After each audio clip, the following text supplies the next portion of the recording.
Beyond Neptune, the solar system continues into a quiet, mysterious realm. While Neptune is the last officially recognized giant planet, it is not the true boundary. Crossing its orbit, we drift into a distant region known as the Kuiper Belt. This place is home to thousands of frozen, silent bodies, many larger than common asteroids, each slowly circling the Sun in paths that defy ordinary patterns. The Kuiper Belt is so dark, so remote that our strongest telescopes can barely observe a small part of it. What we can see, though, reveals something strange. This place is full of surprises. Some objects seem too large, some orbits too wide, too stretched. Many of these icy wanderers do not behave the way we expect. They seem to be dancing to a rhythm we do not yet understand. Here, among this frozen crowd, live names like Pluto, Eris, Makemeke, and Haumea. They are called dwarf planets now, worlds not quite large enough to clear their own paths, but still significant in the great architecture of the cosmos.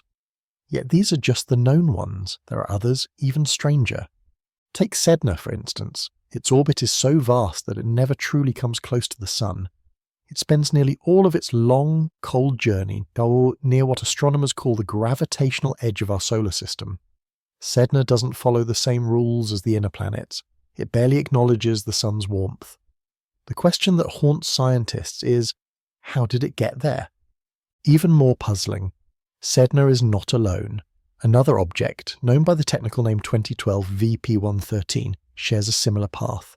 Both of them follow long, elongated orbits, taking them far beyond Neptune.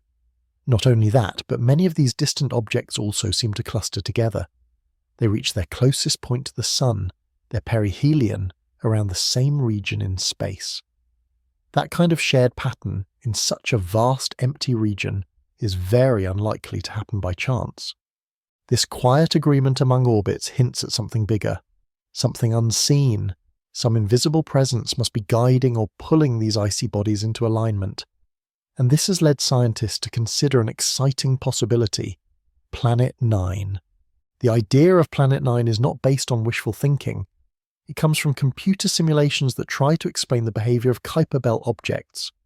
According to the math, to create the kind of clustering we see out there, there must be a massive planet, one perhaps 5 to 10 times heavier than Earth, exerting its pull from the shadows.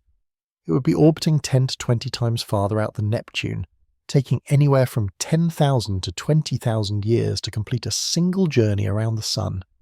But no one has seen it, not yet. If this planet does exist, it would be in such a dark and distant part of space that it reflects almost no light. It would be too cold, too hidden for today's telescopes to catch easily. Searching for it is like listening for the sound of an elephant's footsteps in a forest where you can only see the leaves moving. Still, clues are piling up. Every time a new object with an odd orbit is discovered beyond Neptune, it seems to whisper the same message. Something is out there. And maybe more than one thing.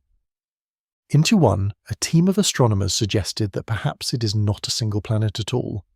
Maybe there are multiple scattered worlds, each one smaller, but still large enough to push and pull these frozen bodies in different directions. Others believe that long ago, a wandering star passed close to our solar system.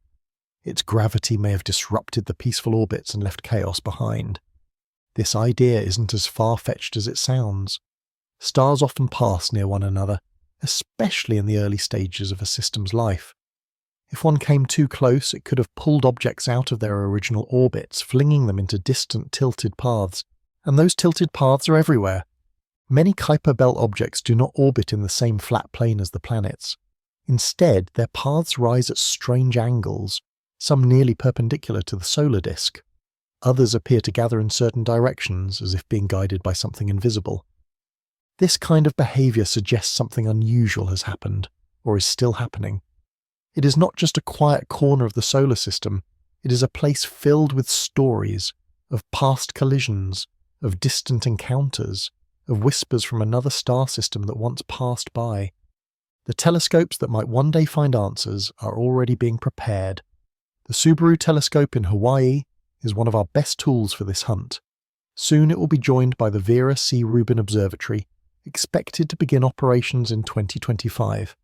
These powerful instruments can scan wide areas of sky, capturing slow-moving objects in high detail. With time and patience, we might finally map the farthest edges of our solar system and discover just how far it truly reaches. What we do know now is just a tiny sliver, about 0.01%, of the expected total population beyond Neptune. The rest remain hidden, drifting in deep cold, untouched and unseen. They emit no light, they carry no warmth, but their presence, even when invisible, is felt. This region, once thought empty, may be more crowded than we ever imagined, and that changes everything. Because the Kuiper Belt and what lies beyond it do not fit with our older models of how the solar system formed. According to classic theory, this zone should be almost empty, the leftover scraps after the giant planets consumed most of the mass.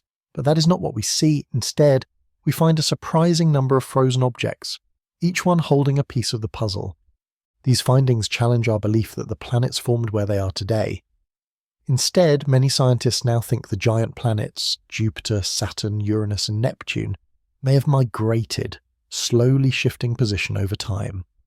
As they moved, they scattered or collected other bodies in their path. The current layout of the solar system may be the result of this long cosmic game of musical chairs.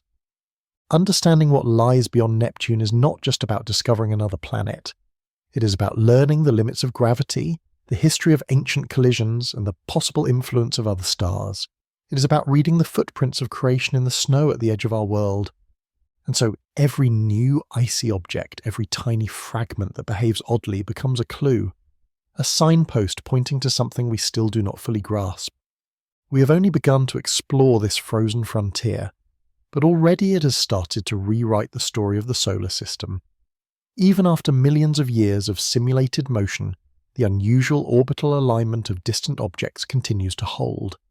It is no coincidence. The chances of such a pattern appearing purely by accident are almost non-existent.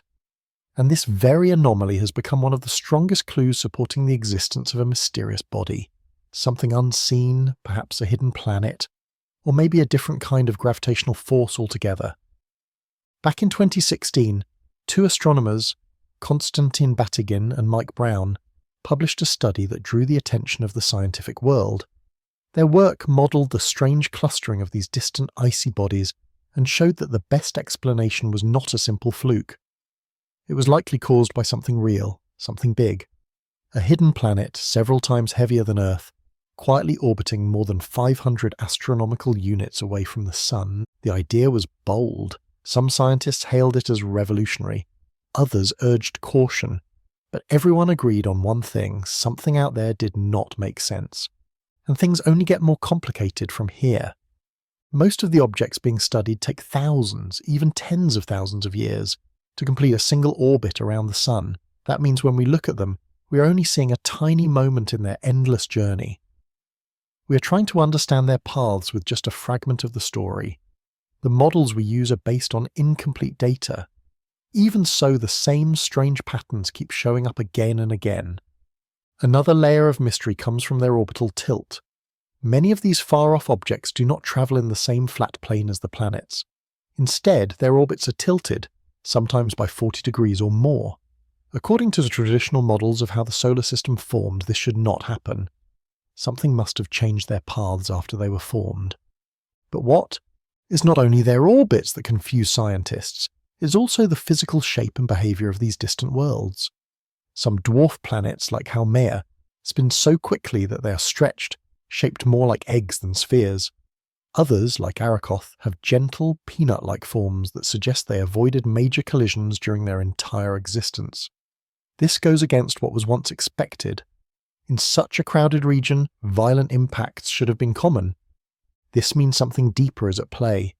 The physics of these icy bodies is unusual, not just in how they move, but in how they were formed and how they still behave. There is also the puzzle of missing mass. Long ago, scientists believed the Kuiper Belt should contain hundreds of times more material than we observe today. But even with thousands of known objects, the total mass is still far below predictions. One possible explanation is that much of the material was either flung into the distant Oort cloud or swallowed by planets we have yet to detect. Another theory is that the solar system experienced a period of planetary movement, a time when Jupiter and Saturn migrated inward and then outward. During this time, they may have acted like giant gravitational snowplows, tossing debris to the edges of space, creating chaotic orbits in their wake. This idea, known as planetary migration, helps explain some of the strange behaviours we now see. But even this theory cannot fully account for the patterns shown by the most distant objects. A particularly strange example is 2008 KV42, nicknamed DRAC. This object travels around the Sun in a retrograde orbit, meaning it moves in the opposite direction to the planets. That is almost unheard of. How could such a body end up in this reverse path without being ejected entirely from the Sun's pull? The only explanation, it seems, is that something external, possibly even interstellar, has shaped the outer edges of our solar system. And then there's the numbers problem. Current simulations suggest that more than 100,000 objects larger than 100 kilometers exist beyond Neptune, but we have only discovered around 3,000 so far. That is a tiny sample. It means that almost everything we know about this region is based on just a handful of data points. The unknown in this part of space is not the exception, it is the norm. Even with our most advanced instruments, it is hard to spot these objects. They reflect almost no sunlight. They drift slowly. Finding them takes years of patient observations and powerful software that can detect movements so small they would normally be missed. And yet every time we discover another one, it brings more questions than answers. Each exception to the rule forces us to rethink what we thought we knew. It challenges the basic principles of physics, and that brings scientists to a crossroads.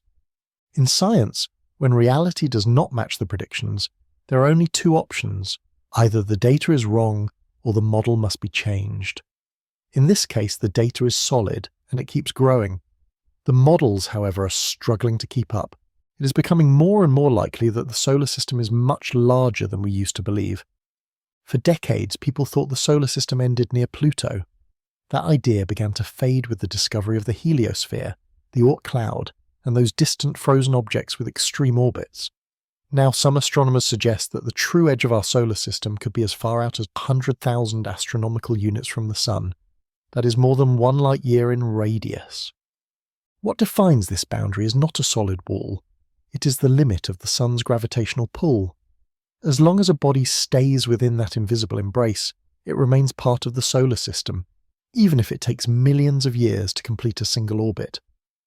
These faraway travellers, the long-period comets, move so slowly and so far that from their point of view, the Sun is just another star in the night sky. The Oort cloud, believed to be a vast, spherical shell of frozen material, may contain trillions of such bodies. Though we have never observed it directly, the cloud's existence is widely accepted because it explains where long-period comets come from. These comets do not just arrive from the plane of the planets, they come from all directions. That suggests a global structure, a cosmic bubble of frozen time. Interestingly, simulations show that the Oort cloud is not completely stable. Tiny forces, like the gentle pull from the galaxy itself, or the gravity of a nearby star, can nudge its contents. These nudges can send comets into the inner solar system, or eject them into interstellar space. The Sun, after all, does not sit still. It moves through the Milky Way, passing near other stars from time to time. Models show that in the last 10 million years, at least 20 stars came close enough to disturb the Oort cloud. Each encounter may have tossed icy fragments inward or flung them far into space. Some scientists believe the Sun was born in a stellar nursery, a dense cluster of stars where gravity was shared and material often exchanged. If so, the early solar system was far more chaotic than we imagine today. Collisions, captures, and flybys may have been common, and some objects now orbiting the Sun may not even have been born here. This opens the door to a fascinating possibility. The solar system is not closed. It may be part of a grand exchange, catching objects from the galaxy and sometimes sending them back. Recent visitors like Oumuamua and Borisov, both interstellar objects, remind us that the space between stars is not empty. It is alive with motion. And if the solar system reaches all the way to the Oort cloud, or even beyond, then we have only just begun to scratch the surface. Even today, spacecraft like Voyager 1 and New Horizons continue to drift outward, still within this invisible structure. Their instruments show that the Sun's presence can still be felt, even in places once considered outside the solar system. The line between solar and interstellar space is not sharp. It is a gradient, a fading blend of light and dust, of forces known and unknown. The heliosphere, shaped by the solar wind, is just the inner layer. It shifts with time, expanding and contracting as the sun breathes. Simulations even suggest it has a long tail, like a comet's, stretching for thousands of astronomical units behind the moving sun. Beyond all that, the gravitational boundary persists. Even at those absurd distances, the sun still holds onto bodies with gentle, ancient hands. That is why some scientists now picture the solar system not as a neat circle, but as a layered structure, like rings around a hidden fire. As long as the sun's gravity reaches, the solar system continues, and beyond the reach of our instruments, beyond even our imagination, the Oort cloud may not be the last word.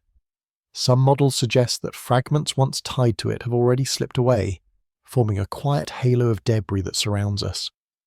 If that is true, then we live at the centre of a structure we do not yet fully understand, one that stretches across space, carrying secrets older than our planet. In the far reaches of our solar system, something unusual is happening. Distant icy bodies, known as trans-Neptunian objects or TNOs, seem to share a strange kind of harmony. Even though they are separated by vast distances, their movements show an eerie synchronization, a kind of quiet coordination that suggests they are not entirely free. Instead, it seems like an invisible force is guiding them, gently pulling their orbits into line. One of the most puzzling behaviors is called orbital clustering. Several TNOs share similar directions at their closest point to the Sun, their perihelion, and have similar orbital tilts. This is not something that would likely happen by chance. In fact, the odds of this occurring randomly are so low, it has led astronomers to believe that something large and hidden is affecting them. This alignment has become one of the main pieces of evidence in support of the Planet 9 hypothesis.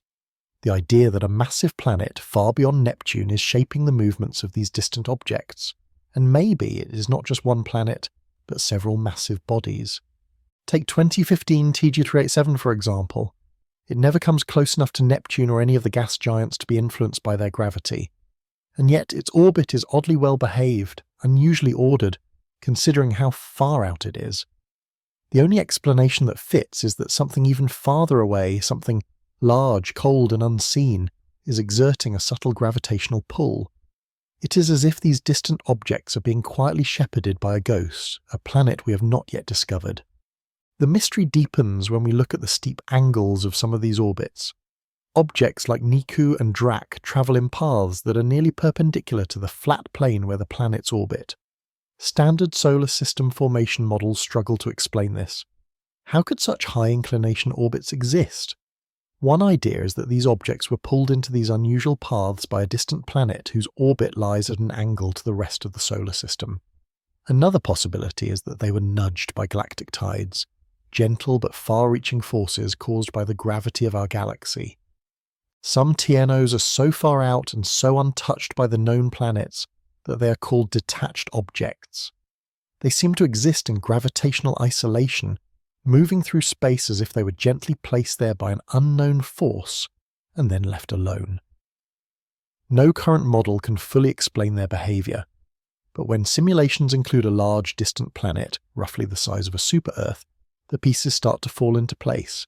Without this hidden planet, the orbits of these distant bodies look random and chaotic, but when it is added to the equations, their motions begin to make sense. It is as if the solar system is quietly pointing to a missing piece, one we just cannot see yet.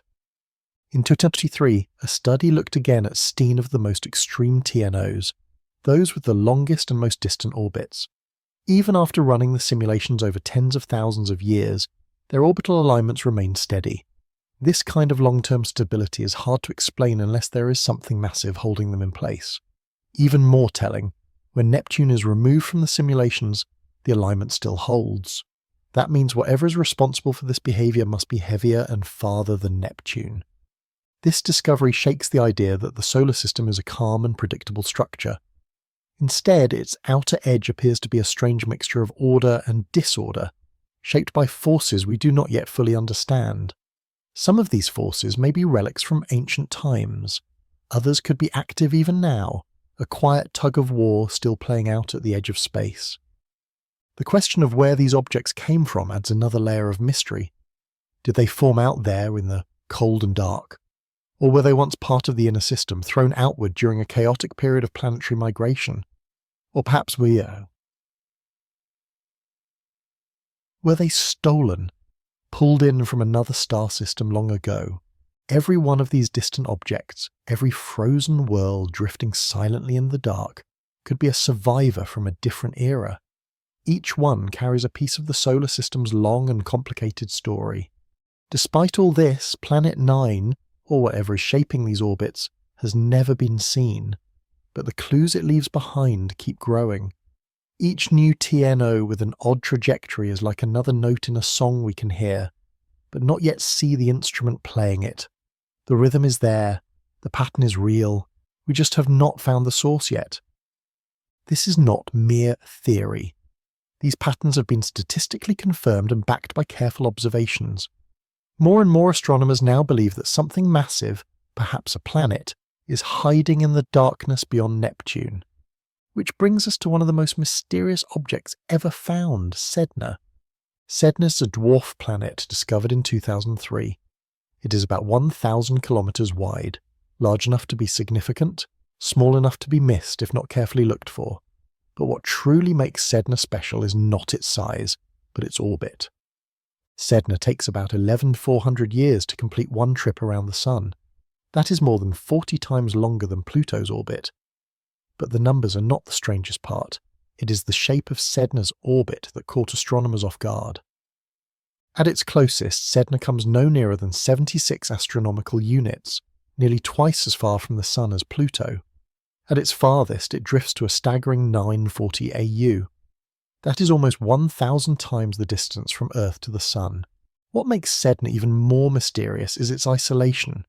It does not come near any of the giant planets. It is too close to be free from the Sun's pull, but too far to be shaped by Neptune. It exists in a kind of gravitational no man's land. No existing model of solar system formation predicts this. Some astronomers think that Sedna's orbit may have been shaped long ago by a passing star, one that came close enough to pull Sedna into this stretched, lonely path. That would mean our Sun was once part of a crowded stellar nursery, filled with close calls and gravitational chaos. Others go even further. What if Sedna was not born here at all? What if it was captured, pulled from another solar system during one of those ancient stellar flybys? If true, Sedna could be the first alien world we have found orbiting our own star. Whatever its origin, Sedna may be the strongest evidence for Planet 9. When simulations include a large distant planet, 5 to 10 times heavier than Earth, Sedna's orbit suddenly fits perfectly. That hypothetical planet would act like a shepherd, guiding Sedna and similar objects into their current orbits. And Sedna is not alone. Other bodies, like 2012 Vipianviin Lelea Kuhonua and 2010 GB174, share similar traits. High perihelion distances, no close interactions with the known planets. The list of these so-called sednoids continues to grow. These frozen bodies are some of the coldest in the solar system. Sedna's surface, for example, is thought to be around 240 degree Dales. That makes it a kind of time capsule preserving ices and materials from the early solar system that have remained untouched for billions of years. Studying Sedna could offer incredible insights into our past, maybe even into the building blocks of life. But getting there will not be easy. It is so far away that even our fastest spacecraft would take decades to reach it. There have been ideas for missions. Some include electric propulsion, others involve advanced nuclear engines, but for now nothing has left the planning stage. Sedna waits, drifting quietly in the dark. Understanding Sedna means understanding how our solar system was born. If it was pulled into place by a passing star, then our early history was more crowded and dangerous than we thought. If it was captured from another system, it means solar systems can share, swapping planets like cosmic gifts. Each new sednoid discovered only deepens the mystery. Are we seeing the influence of a hidden planet, or the echo of an ancient disaster? Sedna is not just a frozen rock. It is a message, a whisper from the edge of the system. a hint that the story of the solar system is far more complex than we ever imagined. And beyond Sedna lies something even stranger, a place no one has ever seen, but many believe exists: the Oort cloud. This vast, nearly mythical boundary is one of the most intriguing ideas in astronomy. It is a theoretical shell of icy objects that may surround the solar system like a bubble, stretching as far as 100,000 astronomical units from the Sun. That is almost 1 light year away. No object has ever been observed in this region directly, and yet scientists are confident that the Oort cloud exists. Why? Because long-period comets, the ones that come from far away and take tens of thousands of years to return, must be coming from somewhere. They do not come from the Kuiper belt, which is much closer and disc-shaped.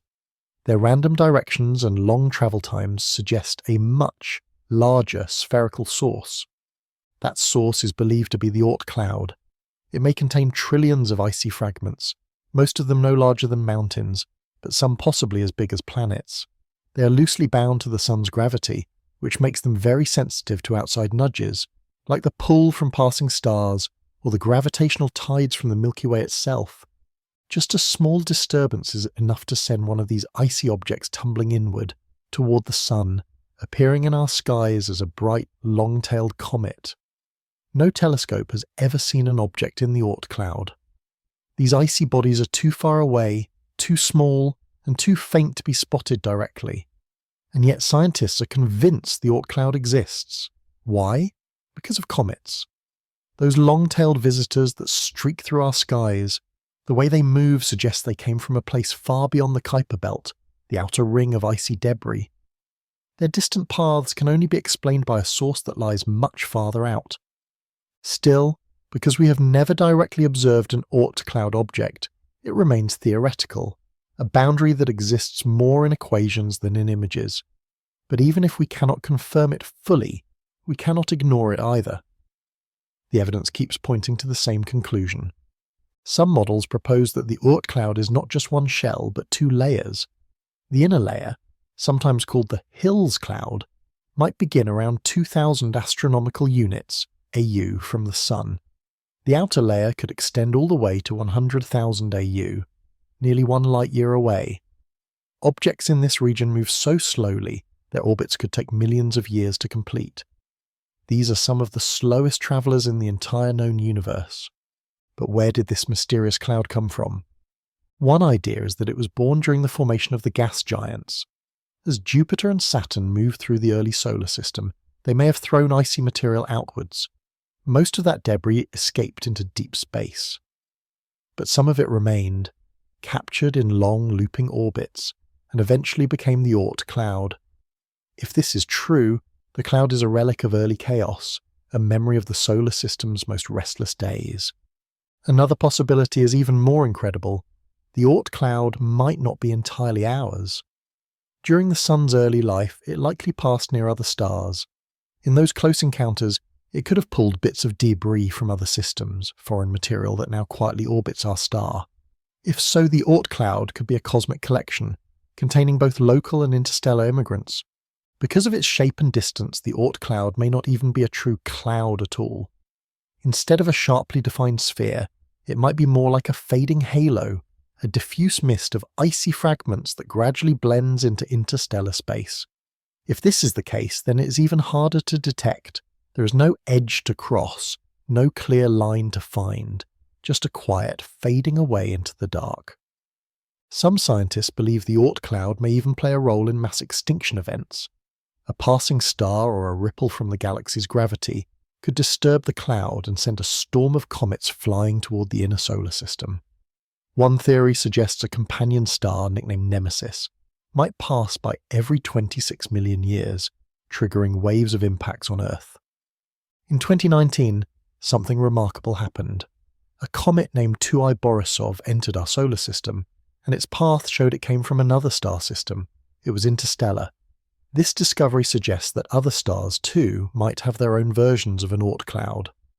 If that is true, then space between the stars could be filled with wandering comets, drifting in and out of systems, carrying pieces of one solar system into another.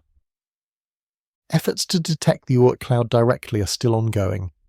Future infrared space telescopes or long-range probes may one day catch a glimpse of its distant members. Until then, our understanding is based on the quiet arcs of comets and the gaps in our models. It is like trying to map a forest by watching the occasional falling leaf. Whether the Oort cloud is exactly as we imagine or something different entirely, it reminds us of one truth. The solar system does not end neatly. It is not a tidy circle with a labelled edge. It is a layered, living structure, still shrouded in cold and darkness, and somewhere out there in that near-mythical space the next surprise may already be on its way. Back within the solar system just past Neptune lies the Kuiper Belt, a broad ring of icy leftovers from the solar system's early days. For a long time it was overlooked. People thought Pluto was the only world in that far-off zone, but now we know better. The Kuiper Belt is home to thousands of icy bodies. Some are no larger than rocks, others are nearly as big as Pluto, and many move in strange ways, their orbits stretched, tilted, or even flowing backward. The Kuiper Belt begins around 30 AU from the Sun and reaches out to about 50 AU, though some models stretch it even farther. The objects within it are called KBOs, Kuiper Belt objects, and they vary greatly, and some follow smooth circular paths, others wobble or spin unpredictably. These patterns suggest that the region experienced gravitational disturbance in the past. Something, perhaps the migration of the planets, reshaped the belt's structure. One of the strangest KBOs is Haumea, a fast-spinning object shaped more like a rugby ball than a sphere. Haumea even has a ring system and 2 moons, making it one of the most complex objects found so far. It is believed to be a fragment from a violent collision, the only known example of a shattered planet in the Kuiper Belt. Haumea spins so fast, completing one rotation in less than 4 hours, that it is nearly spinning itself apart. Another major discovery was Eris, slightly smaller than Pluto in size, but actually more massive. Found in 2005, Eris challenged everything we thought we knew. If Pluto was a planet, then why not Eris? This question led to a major shift. Rather than add a 10th planet, astronomers chose to redefine the term planet, and Pluto was reclassified as a dwarf planet. It was a controversial move, but it also helped us realize something deeper. Pluto was not alone. It was part of a family. That family now includes many names: Haumea, Makemake, Quaoar, and others. Some have moons, some have atmospheres, and a few may even hide liquid oceans beneath their icy shells. Pluto itself stunned scientists in 2015 when NASA's New Horizons spacecraft flew by. Instead of a dull, dead rock, Pluto revealed a dynamic surface, complete with mountains, glaciers, and hints of internal warmth. Its heart-shaped region, called Sputnik Planitia, may be the site of an ancient impact, or perhaps even a slow churning of ice and liquid beneath.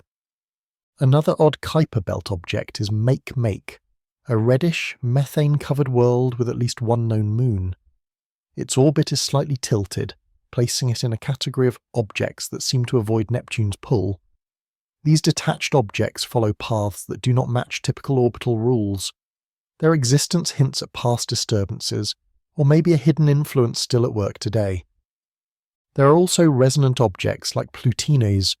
These bodies are in a 3.2 orbital resonance with Neptune. They orbit the Sun 3 times for every 2 of Neptune's orbits. This keeps them from colliding, creating a kind of gravitational dance that speaks of a past migration. In fact, much of what we see in the Kuiper Belt today can be explained by planetary migration.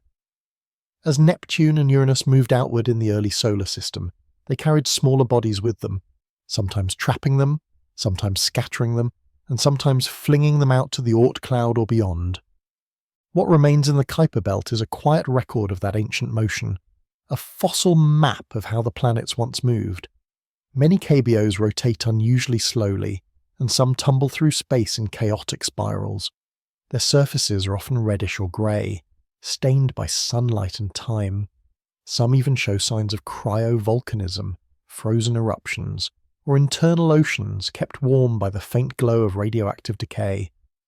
In 2014, astronomers found Arakoth, a contact binary object, 2 lobes gently merged into one. When New Horizons flew past in 2019, it revealed a body that had formed slowly, without violence. This suggests that parts of the Kuiper Belt were surprisingly peaceful even during the solar system's wildest years.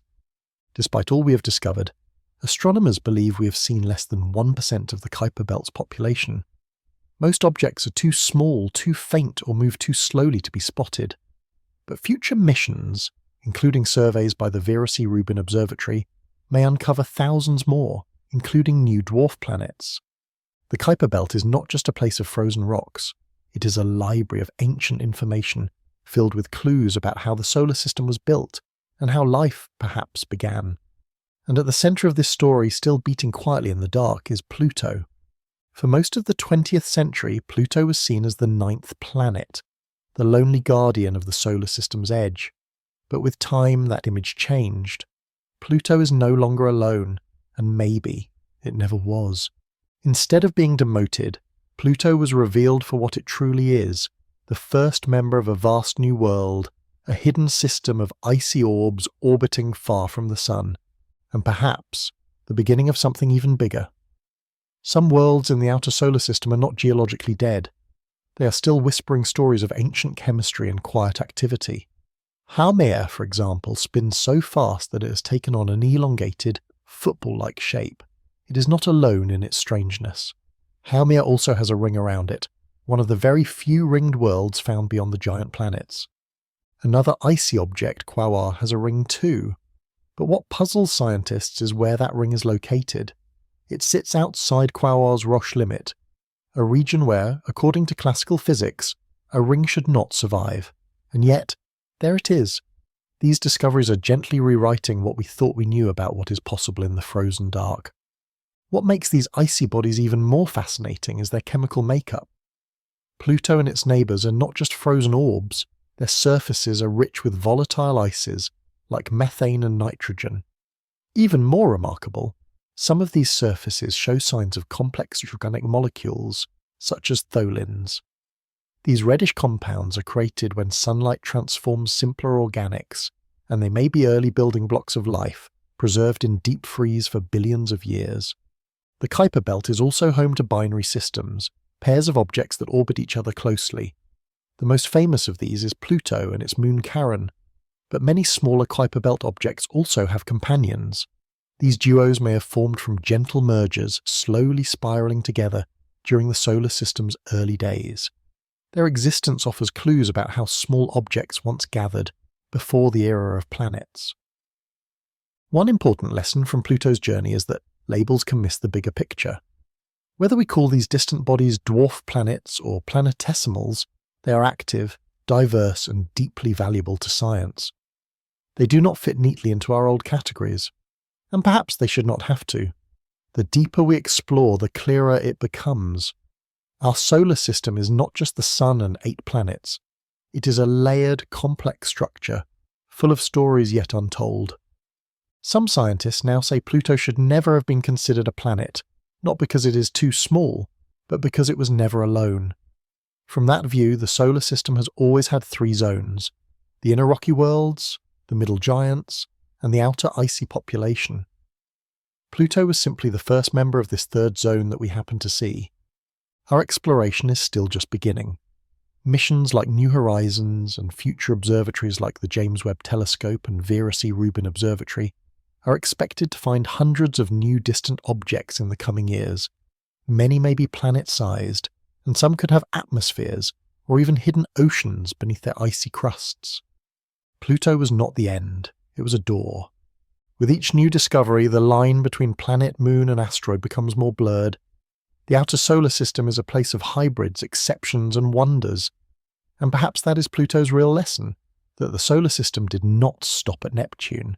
It kept going quietly and mysteriously, waiting for us to pay attention. Far from being a lonely misfit, Pluto is likely just one of many complex worlds drifting in the cold. It reminds us that discovery should come before definition, not the other way around. One of the most powerful moments in this journey came in January 2019, when New Horizons flew past a small peanut-shaped object called Arakoth, located 6.6 billion kilometers from the Earth, and just 36 kilometers long. Arakoth might seem like a small detail in a vast solar system, but it turned out to be one of the most pristine and important objects ever visited. Arakoth is what scientists call a contact binary. Two bodies that slowly spiraled into each other and fused. There is no sign of a violent impact. Instead, its two halves merged gently, like dancers coming together at the end of a slow-motion waltz. This was huge. It proved that some of the building blocks of planets may have formed through calm, slow accumulation, not just fast collisions. The surface of Arakoth is coated in methanol ice and complex organics. Again, those reddish tholins, hints of chemical evolution already underway when the solar system was young. Even Arakoth's smooth, undisturbed surface tells a story. It means the cloud of dust and gas that formed it was likely cold, dense, and slow-moving, an ideal place for small objects to come together gently. This supports a theory called cloud collapse, where clumps of the solar nebula condensed into planetesimals quietly, without chaos. Before this discovery, many scientists thought planets and their precursors formed through violent impacts, fast, chaotic, aggressive. But Arakoth suggests that at least in some places, the early solar system was surprisingly gentle. Gravity, not destruction, may have been the artist. Unlike Pluto or Ceres, Arakoth never experienced internal heating. It stayed frozen and unchanged. That means it is a time capsule, a preserved snapshot of what the solar system was like over 4 billion years ago, a frozen embryo of planetary birth, untouched by drama. Arakoth's location is special too. It orbits in a quiet part of the Kuiper belt, one that has been largely undisturbed. While most small bodies were scattered, broken or captured, Arakoth stayed still. It became a natural laboratory, a still-life portrait of the early solar nebula. The flyby revealed fine details, very few craters, a low reflectivity surface, and a thin layer of dust. All of it says the same thing. Arakoth has been left alone since it formed. That peace, that silence makes it one of the best preserved clues we have. The mission to Arakoth was also a triumph of navigation. It was found using the Hubble Space Telescope, chosen specifically as a target for New Horizons after Pluto. Directing a spacecraft to something so small and so distant required unmatched precision, and it worked beautifully. What we learned from Arakoth could even shape how we look for Earth-like planets around other stars. If quiet formation is common, then small, stable planets may be more frequent than we thought. Arakoth offers a glimpse into a universal process, not just what happened here, but what may happen elsewhere. Still, many questions remain. Is Arakoth typical of other Kuiper Belt objects, or is it a rare survivor from a peaceful pocket? Future missions may explore similar bodies to find out. But for now, Arakoth remains the clearest image we have of what planetary birth looked like in its earliest, calmest form. More than just a frozen rock, Arakoth is a missing page in the solar system's origin story. A page that drifted undisturbed through cosmic time, and in its stillness, it speaks volumes. But while some discoveries bring peace, others bring more mystery. That's what happened in 2016, when astronomers Konstantin Batygin and Mike Brown proposed something bold, a ninth planet. Their idea did not come from guesses, it came from data, from years of studying the orbits of certain trans-Neptunian objects, or TNOs. These distant icy bodies were not behaving as they should. They were aligned in ways that seemed impossible unless something was tugging on them. Something big, far away, and still unseen. Their models suggested a hidden planet, quickly called Planet 9, with a mass 5 to 10 times that of Earth. It would orbit between 400 and 800 AU from the Sun. One trip around the Sun could take 10,000 to 20,000 years. This planet would be dark, cold, and invisible to current telescopes. But the clues left behind by its gravity were stacking up. The strongest evidence came from the orbital patterns of objects like Sedna, 2012 VP1, and others. These objects, spread out across space, all had perihelion points, their closest approach to the Sun, in similar directions. This is not what you would expect in a random system, unless something was keeping them in line. When Planet 9 is added to computer simulations, the odd orbits start to make sense. The alignments hold steady. The appearance of tilted and even retrograde orbits, objects moving opposite the planets, becomes expected. Without Planet 9, the models fall apart. The odds of this pattern happening by chance are estimated to be less than 0.01%, and the longer we observe, the more the data supports the theory. Some TNOs orbit at strange angles or have orbits that seem detached from the influence of Neptune. These objects should not be stable in a solar system with only 8 planets. They should have been pulled away or thrown off course, but they remain, almost as if something is holding them in place. Planet 9 could be the explanation. Some skeptics say the orbital patterns may be due to observational bias, that we are just more likely to find objects in certain parts of the sky. But as surveys expand and data improves, the clustering still holds. New discoveries continue to match the predictions made by the Planet 9 theory.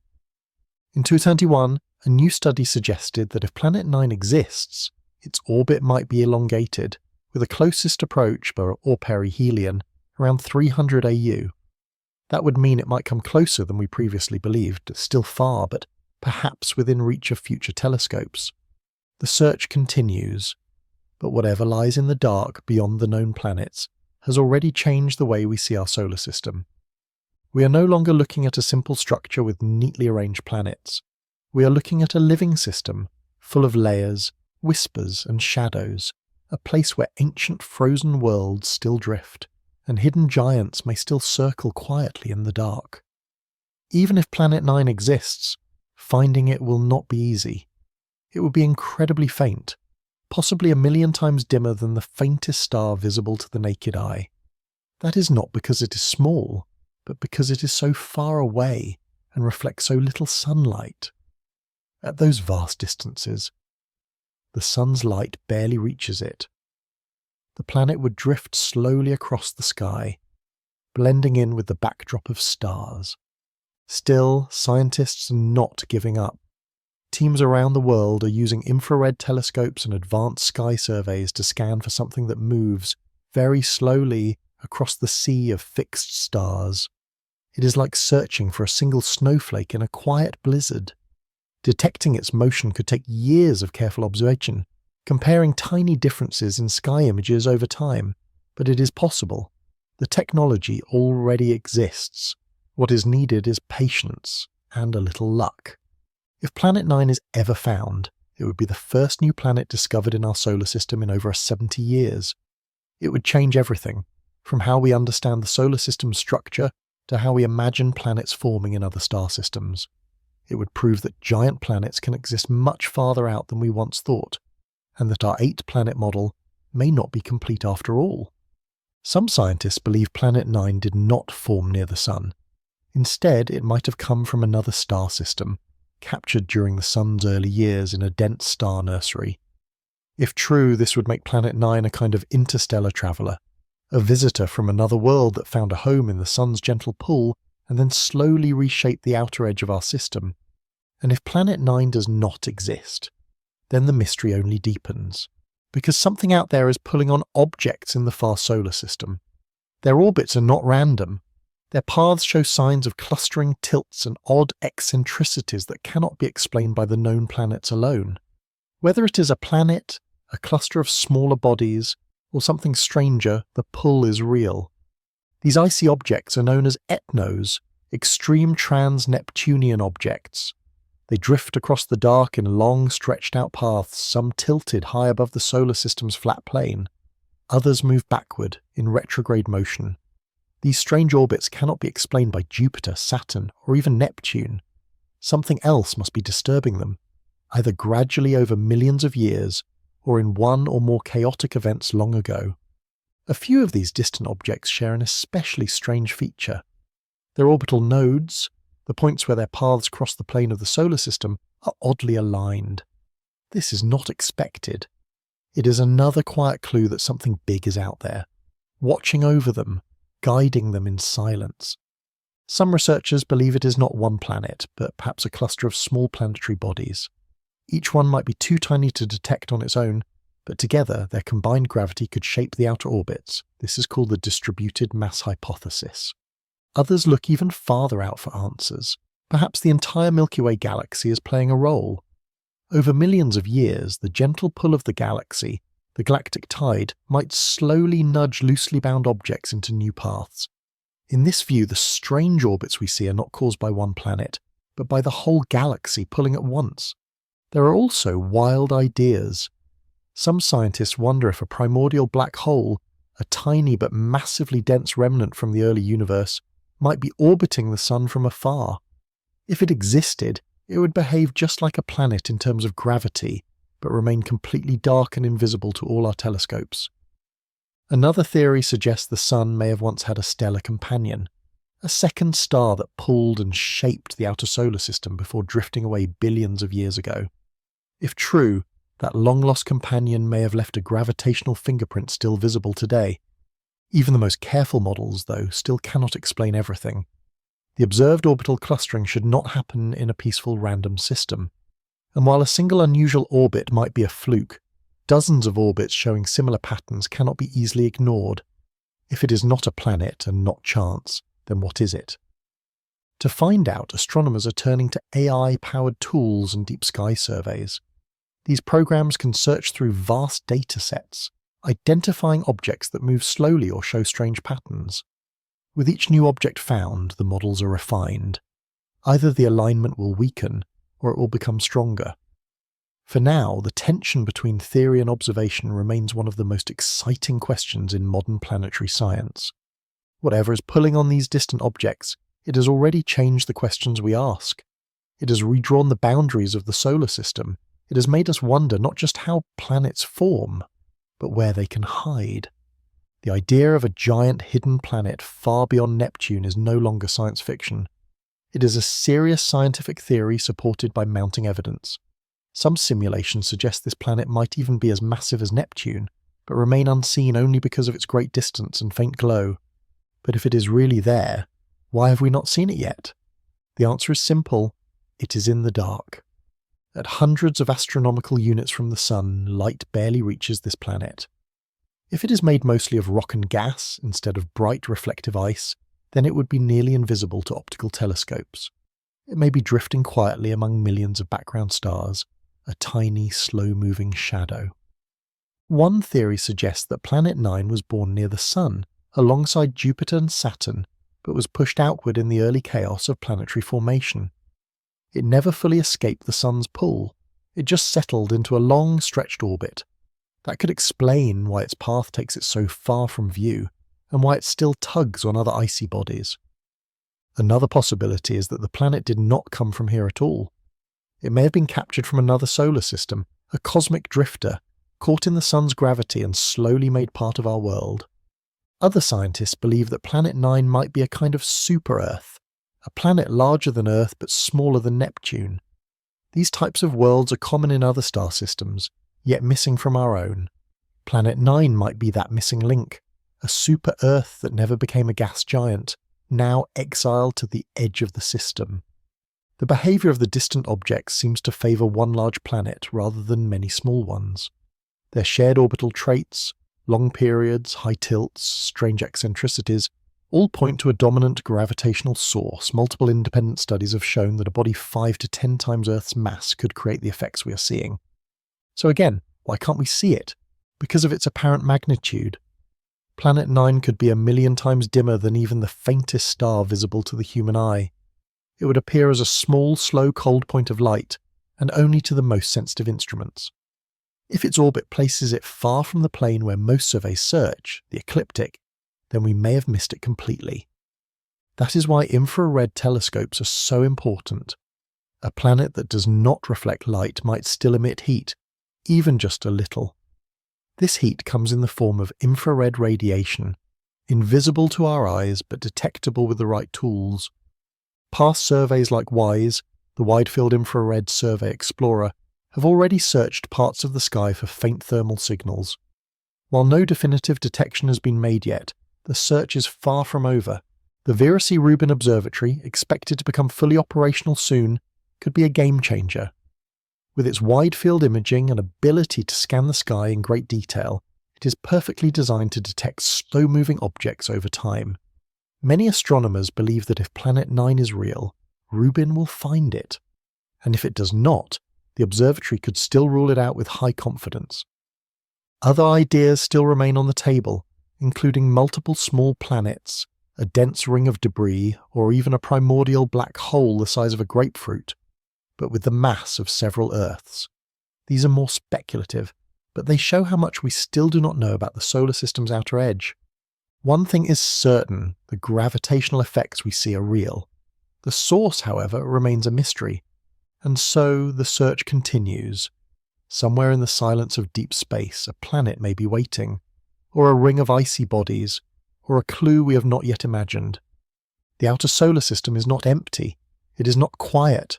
It is a place of hidden movements, ancient visitors, and unanswered questions. And perhaps very soon, we will finally meet what lies in the shadows. The hidden planet theory is not just about adding a ninth planet to a list. It is something more profound. It is about solving a mystery. It is about finding what is missing in the models we trust, about filling the gaps in our understanding of how the solar system works. If a giant planet is quietly shaping the far edges of our cosmic neighborhood, then everything changes. Our ideas about how planets form, how gravity arranges orbits, even the structure of the solar system itself would need to be redrawn. It would mean that the map we have been using all along is not yet complete. Until that day, the search continues. Theories evolve, models are refined, and astronomers keep testing the skies, patiently chasing patterns, asking questions that grow louder with each strange orbit we discover. Because not all orbits behave as they should. Beyond Neptune, the universe becomes wild and unpredictable. Many of the icy bodies drifting in the distance follow paths that current gravitational models simply cannot explain. Their orbits are tilted, stretched and clustered, not randomly, but in strangely organized ways. And these odd behaviors are not just guesses, they are measured, verified, and persistent. One of the most puzzling features is a pattern called orbital clustering. This is when the closest approach to the Sun, the perihelion, of several distant objects all line up in space. Statistically, this should not happen, unless something is keeping them grouped. If left alone, they would spread out over time, but they have not. Something is holding them so quietly, precisely in formation. Then there are the objects with high inclinations. These are bodies that orbit at steep angles compared to the flat plane of the planets. Some have tilts of over 40 degrees, a few even orbit backward in retrograde motion. These extreme paths cannot last long unless something has disturbed them. A push, a pull, a slow tug over millions of years. Other bodies are even more isolated. Their perihelia are so far away they never come close enough to be shaped by Neptune or the other gas giants. These detached objects live in quiet solitude, untouched by the known planets, and no one knows how they got there. Some distant objects seem to be resonating with each other. That means they orbit the Sun in special rhythms, like dancers moving in time, even when separated by hundreds of AU. These patterns suggest synchronization, but with what? The known planets do not explain it. These subtle harmonies point to an invisible conductor somewhere out there in the cold. Computer simulations of the solar system without Planet 9 cannot reproduce these strange behaviors. But when a large, distant planet is added, one with the right mass and orbit, the puzzle pieces begin to align. The clustering appears, the tilts match, the spacing between objects falls into place. And yet, until this mysterious planet is seen directly, it remains a hypothesis. The patterns remain clues. Clues we cannot ignore. There are other oddities too. At certain distances or angles, entire groups of orbits just stop appearing. It is as if something has cleared a zone, or gently locked it into place, preventing new objects from drifting in. This kind of sculpting is hard to explain through chance alone. It suggests a massive long-term influence, one that has shaped the outer solar system for billions of years. Some astronomers have proposed the idea of a massive disk of icy debris, a kind of faint frozen ring surrounding the Sun. If this disk exists, it could be subtly shifting orbits across time. But to match what we observe, this structure would need to be remarkably uniform, and that is hard to justify. Others look even farther out, beyond planets, beyond debris, to the galaxy itself. As the Sun moves through the Milky Way, it experiences soft but steady gravitational tides. These galactic pulls stretch and tilt orbits slowly, like the ocean pulled by the moon. Over billions of years, These tides might change the paths of fragile outer bodies. But while galactic forces are real, they cannot explain clustering or resonance. Their effects are too slow, too smooth. There are also ideas about ancient events, perhaps a passing rogue star or even a companion star to our own sun long ago. These one-time encounters could have flung objects into strange orbits or locked them in place, but if so, their effects should be randomized by now or washed away by time. And yet the patterns remain. Every theory solves part of the puzzle, none solve it all. The tilts, the clusters, the resonances, and the missing zones, these things persist, across telescopes, across years, across independent surveys. They are not measurement errors, they are features of the outer solar system, and until we find what is causing them, they will remain like fingerprints from a missing hand, a gravitational presence that has yet to be named. But how do astronomers find something they cannot see? At such great distances, many of the objects shaping the solar system are too small, too dark, and too far to detect with even our best telescopes. So astronomers use a different method. They look for their influence, for their gravitational signature. This method is called indirect detection. It means watching how known objects behave. When a body's orbit is strange, tilted, clustered, or elongated, that tells us something is pushing or pulling on it. Even if we cannot see the source, we can measure its effect. This is how Neptune was discovered long ago. Astronomers noticed that Uranus was not moving as expected. The pull of an unseen planet explained the wobble, and Neptune was later found where the math predicted. Today, sky surveys capture thousands of images over time. These images are studied by software that looks for anything that moves, slowly, subtly, steadily, across the background of stars. If a point of light shifts, and it is not a known satellite or asteroid, it is flagged for further study. But at the edge of the solar system, motion is barely detectable. An object like Sedna might move just a tiny bit over an entire year. So astronomers look for other clues. Small drifts, slight accelerations, unusual curves. They reconstruct orbits from faint paths, one dot at a time. If multiple objects share aligned perihelia or inclinations, then it suggests they are being influenced by a common force. These patterns do not reveal the mass doing the pulling, but they help define where to look and what kind of body could be responsible. Infrared surveys are another approach. Even in the cold of deep space, large objects emit a faint glow of heat. Infrared telescopes like WISE and Spitzer scan the sky for this gentle warmth, invisible to our eyes. These methods have helped find distant brown dwarfs and icy asteroids. One day they may find a hidden planet too. Astronomers also use computer models, digital versions of the solar system. They simulate what happens when a planet of a certain size is placed at a certain distance. Thousands of variations are tested. When one matches what we actually see, it suggests something similar might exist out there. Sometimes the search goes beyond gravity and light. Astronomers use techniques like stellar occultation, watching for brief dips in starlight when a distant object passes in front of a star. These moments last just seconds, but they can reveal the presence of invisible bodies. This method helped discover rings around distant objects like Haumea and Quaoar. Soon the Vera C. Rubin Observatory will begin scanning the sky every few nights, building a deep, moving portrait of space. It will be able to spot slow, distant objects that previous surveys might have missed. It may even detect strange patterns, hints of gravitational disturbances, waiting to be explained. AI is also joining the search. Machine learning tools can sift through massive amounts of data, spotting movements and alignments that human eyes might overlook. These systems might one day uncover entire hidden populations of icy bodies, or point to something no one has imagined yet. Still, many discoveries begin the same way, with a single point of light slowly drifting against the stars, a flicker in the dark, a faint whisper in the vast silence. With each new detection, astronomers trace the shadows of the solar system, mapping it not by what is seen, but by what is felt. This is a new kind of astronomy, an exploration by inference, by whispers, by invisible touch. And what it reveals is not an empty edge, but a complex, active and layered realm, shaped by forces we are only just beginning to understand.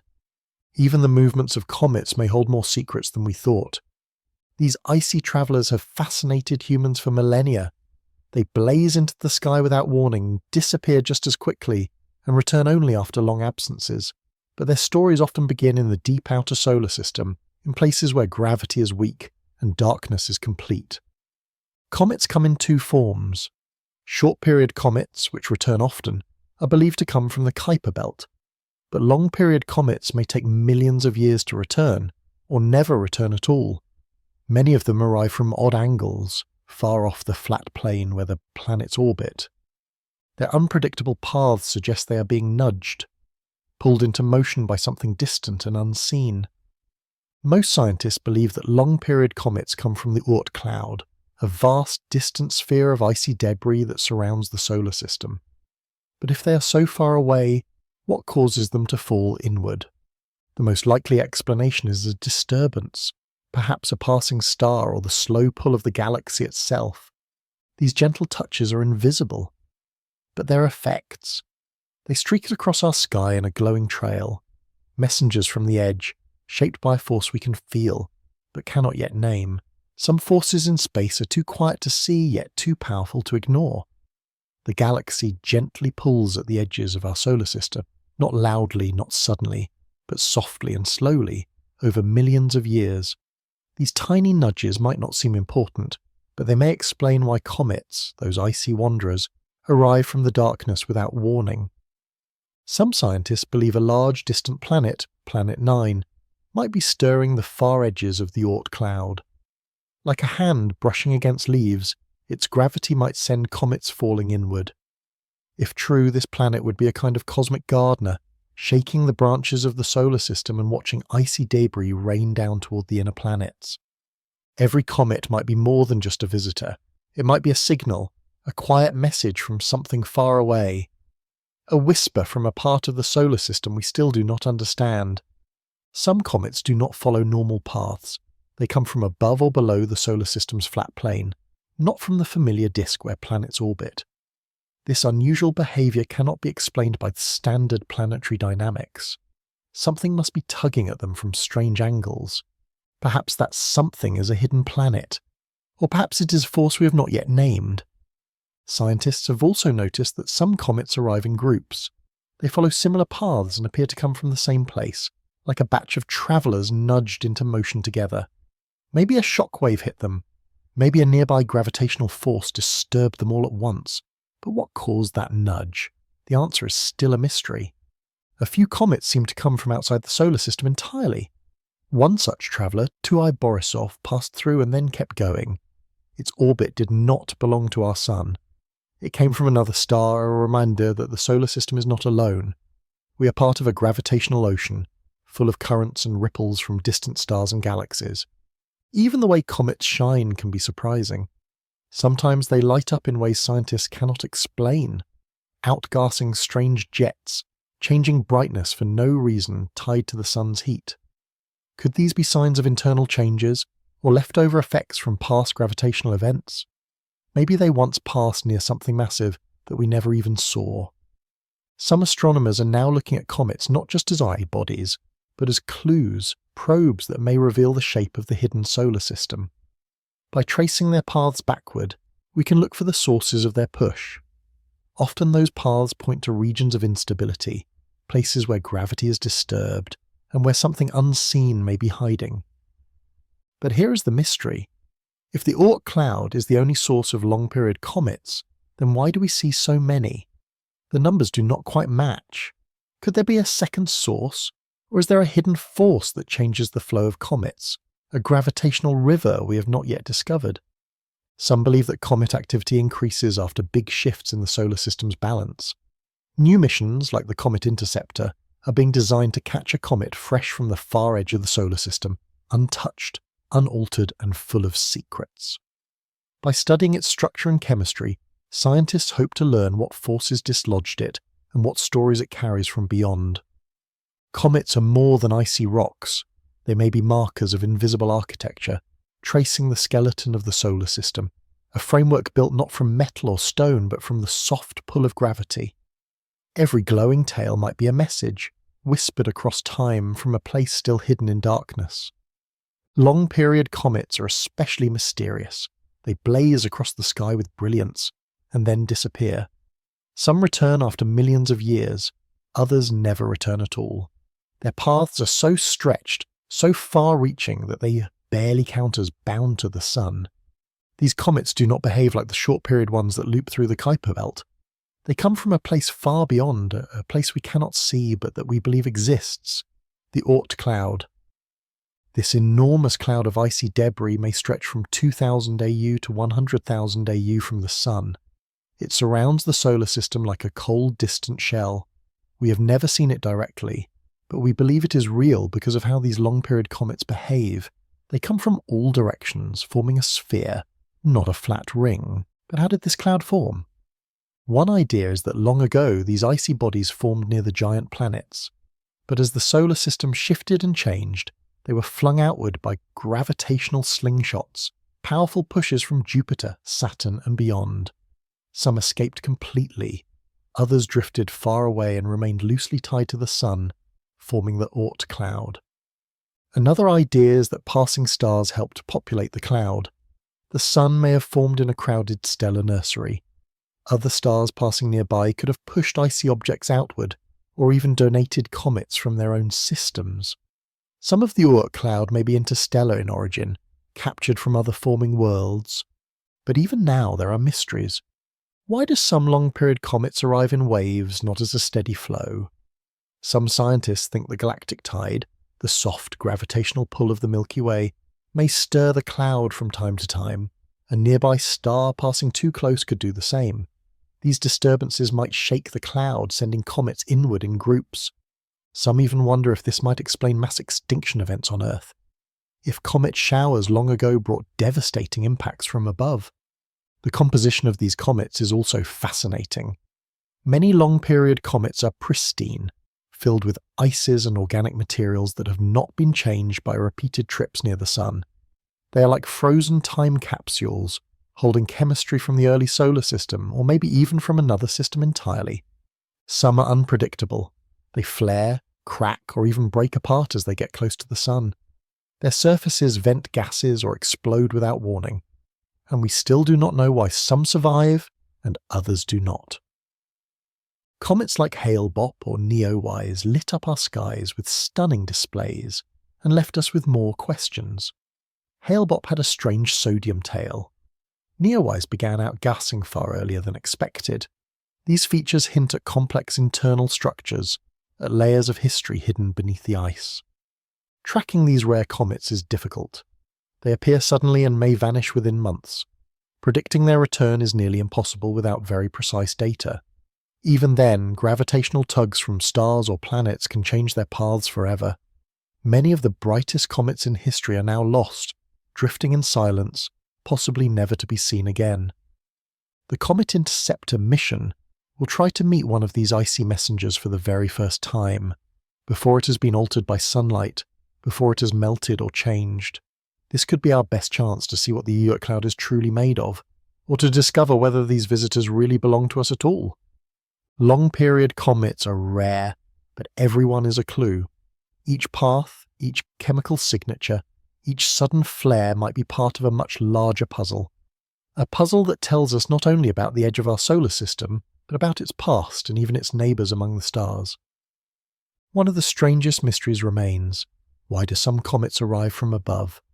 Most of the solar system's planets and moons orbit in a relatively flat plane, the ecliptic.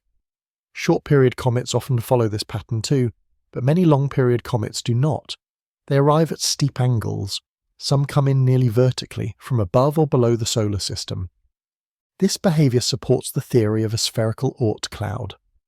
If the solar system was surrounded by a flat ring, we would expect most comets to arrive from the sides, but they do not. They come from every direction, like raindrops falling on a globe. But how did a flat disk of debris become a spherical shell? Over time, gravity did its work. The push and pull of the giant planets, the soft tug of the galaxy, and the close brush of other stars, all of these combined to randomize orbits. The once flat structure puffed out into a round cloud, a shell of icy travellers waiting in the dark. Some comets from this cloud arrive on paths tilted at 80 or 90 degrees. A few even move retrograde in the opposite direction of the planets. These orbits are hard to sustain in the inner solar system, yet here they are. Something threw them inward and from unusual angles. The galactic tide might be one cause. This is the gravity of the Milky Way itself, a quiet, constant pull acting on the outer edges of the solar system. Over millions of years it might slowly stretch or tilt orbits, drawing objects inward in odd directions. Another possibility is that a star passed nearby long ago. Such an encounter could have jolted part of the Oort cloud, sending a shower of comets inward. Many would have taken steep or polar routes toward the Sun. Some scientists even wonder if these polar comets are influenced by massive objects in inclined orbits, hidden bodies we have not yet discovered. If true, they might be the final hint of something extraordinary, an unseen planet, a distant star, or something more alien than we dare imagine. Maybe there is a planet far away moving on a tilted path, something we cannot see yet, but it might be gently shaping the orbits of distant comets. This could explain why some comets often seem to enter from specific high angles. It is not just random. It might be a sign that something is guiding them, something hidden in the darkness. Comets that come in from high inclinations are also special in another way. Because they stay far from the Sun for most of their lives, they are not changed much by sunlight or heat. This means they might carry original materials from the very beginning of the solar system, or maybe even from interstellar space. When we study what they are made of, we learn not just where they came from, but also about the early conditions of the solar system, and possibly about other star systems. Sometimes these comets behave in ways that do not make sense if we only think about gravity. They might speed up a little or change direction without a clear reason. Most scientists say it is because of jets of gas shooting out as their ice melts, but some wonder if there could be other forces acting from far away. Could we be watching the effects of something we have not discovered yet? Maybe it is the soft pull of the galaxy, maybe a star passed by long ago, or maybe a planet we still have not seen. But something is clearly affecting these comets. The strange angles they arrive from are not just noise or mistakes. They show a pattern, a message. They reveal the true shape of our solar system, a shape that reaches up, down and all around, connected to the wider galaxy beyond. When we see a comet coming down from above, glowing in the sky, it is more than just a beautiful sight. It might be a message from the outermost edges of our solar system, a quiet sign that the space above our space still holds secrets we have not yet uncovered. For many years, scientists have also wondered whether the Sun once had a stellar companion, a second star orbiting with it, far away in a wide, stretched-out path. This idea is not strange. In fact, many stars in the galaxy are found in pairs or even trios. It is more common for stars to have companions than to be alone. So why would our Sun be the exception? The idea is based partly on how stars form. Sun-like stars often form in crowded places filled with other stars. In those early times, it is likely that the Sun had siblings nearby. One of them might have come close enough to be caught in a slow dance, a wide orbit that lasted millions or billions of years. This companion would not need to be bright. It could have been a small red dwarf or even a faint brown dwarf, something not easy to see from Earth. If it had a very wide stretched-out orbit, it might have spent most of its time far beyond the planets, only coming near now and then. When it did, it could disturb the Oort cloud, that icy shell surrounding our solar system, sending comets inward toward the Sun. Some scientists believe that this hidden star could explain why comet activity sometimes seems to rise in regular patterns. If the companion passed through the outer cloud every 26 million years or so, its gravity could shake loose hundreds or thousands of comets. Some of those may have hit Earth, even causing mass extinction events. This kind of star could also explain other strange things, like odd patterns in the paths of long-period comets. Some researchers noticed that certain comets seem to group together in ways that are hard to explain with known planets. If a hidden star were passing through occasionally, it might be enough to cause those groupings. But if such a star really existed, where is it now? One theory says that it was kicked out. If another star passed too close, the small companion could have been pushed away forever, leaving the Sun alone. This could have happened billions of years ago, when the solar system was still young. Another idea is that the companion is still out there but very far away, maybe hidden among background stars or behind the thick centre of the galaxy.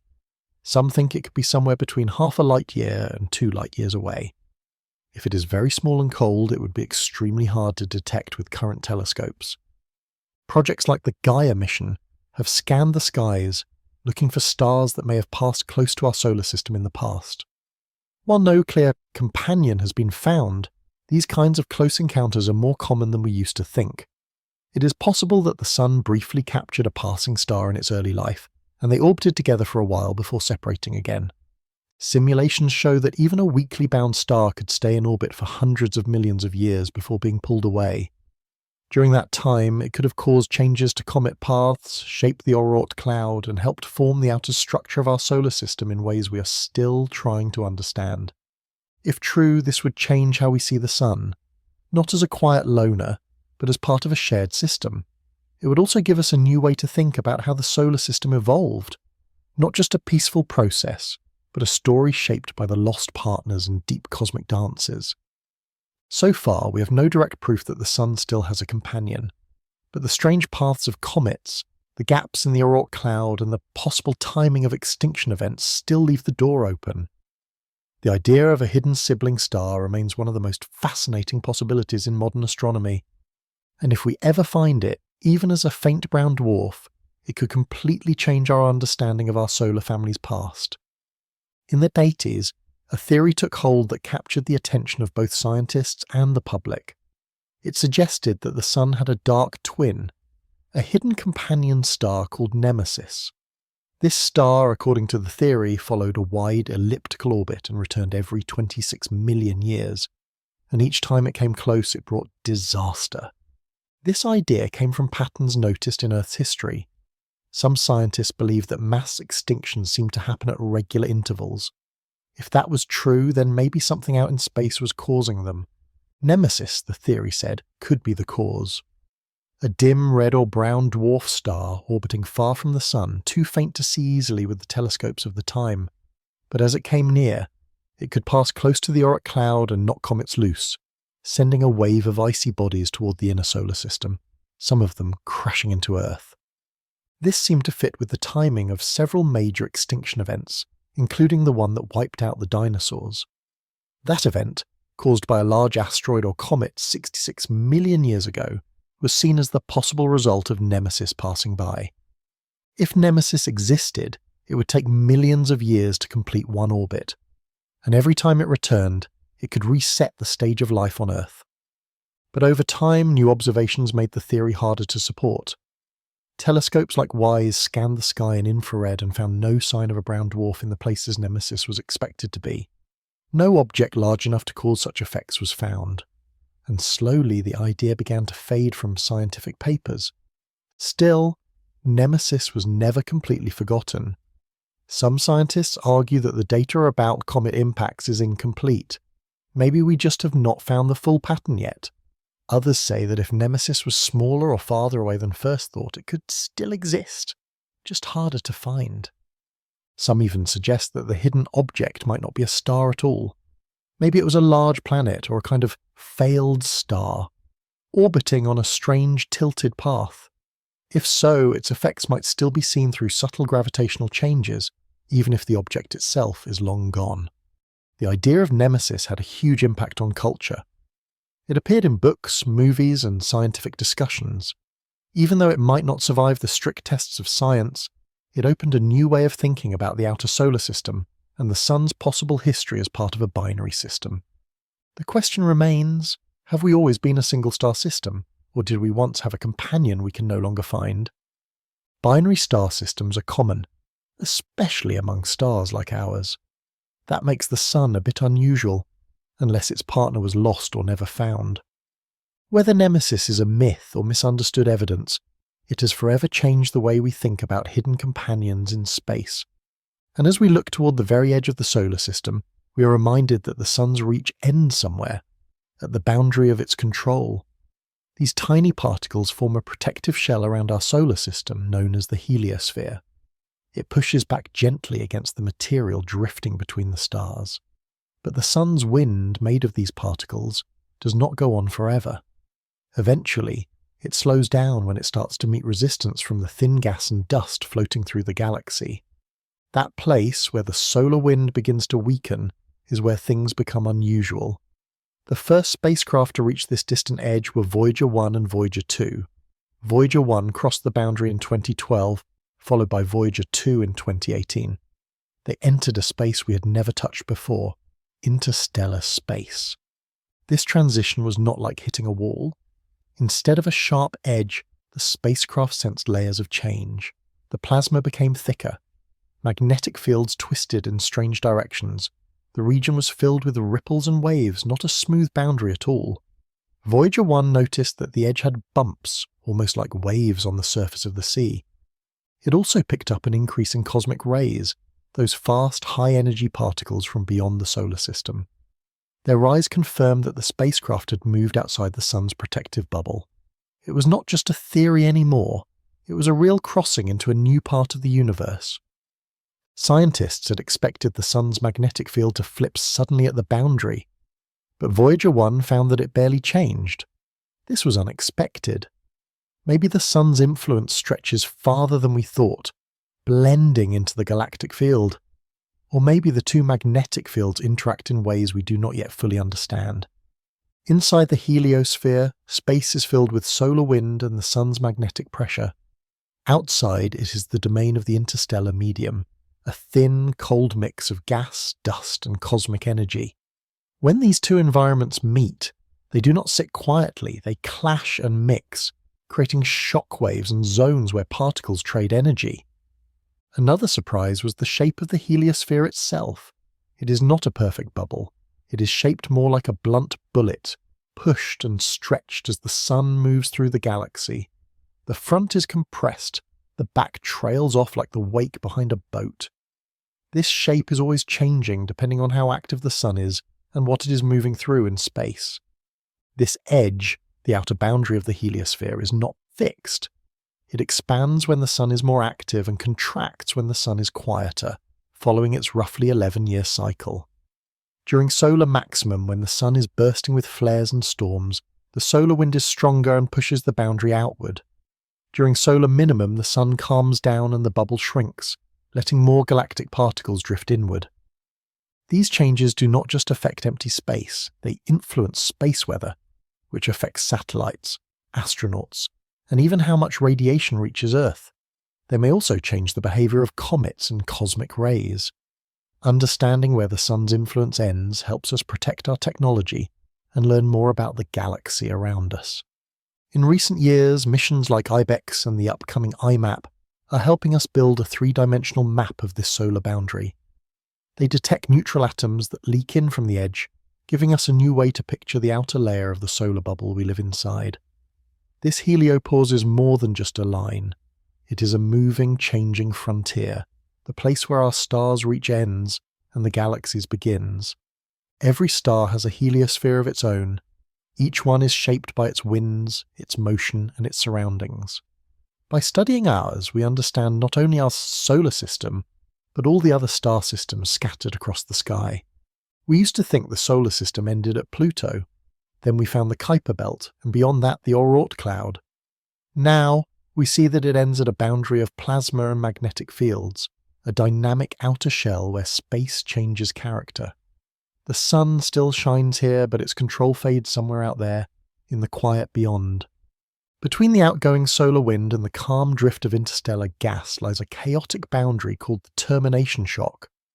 This is the place where the sun's wind, once fast and smooth, suddenly slows down, crashes into galactic material and begins to stir up a noisy, energetic mess.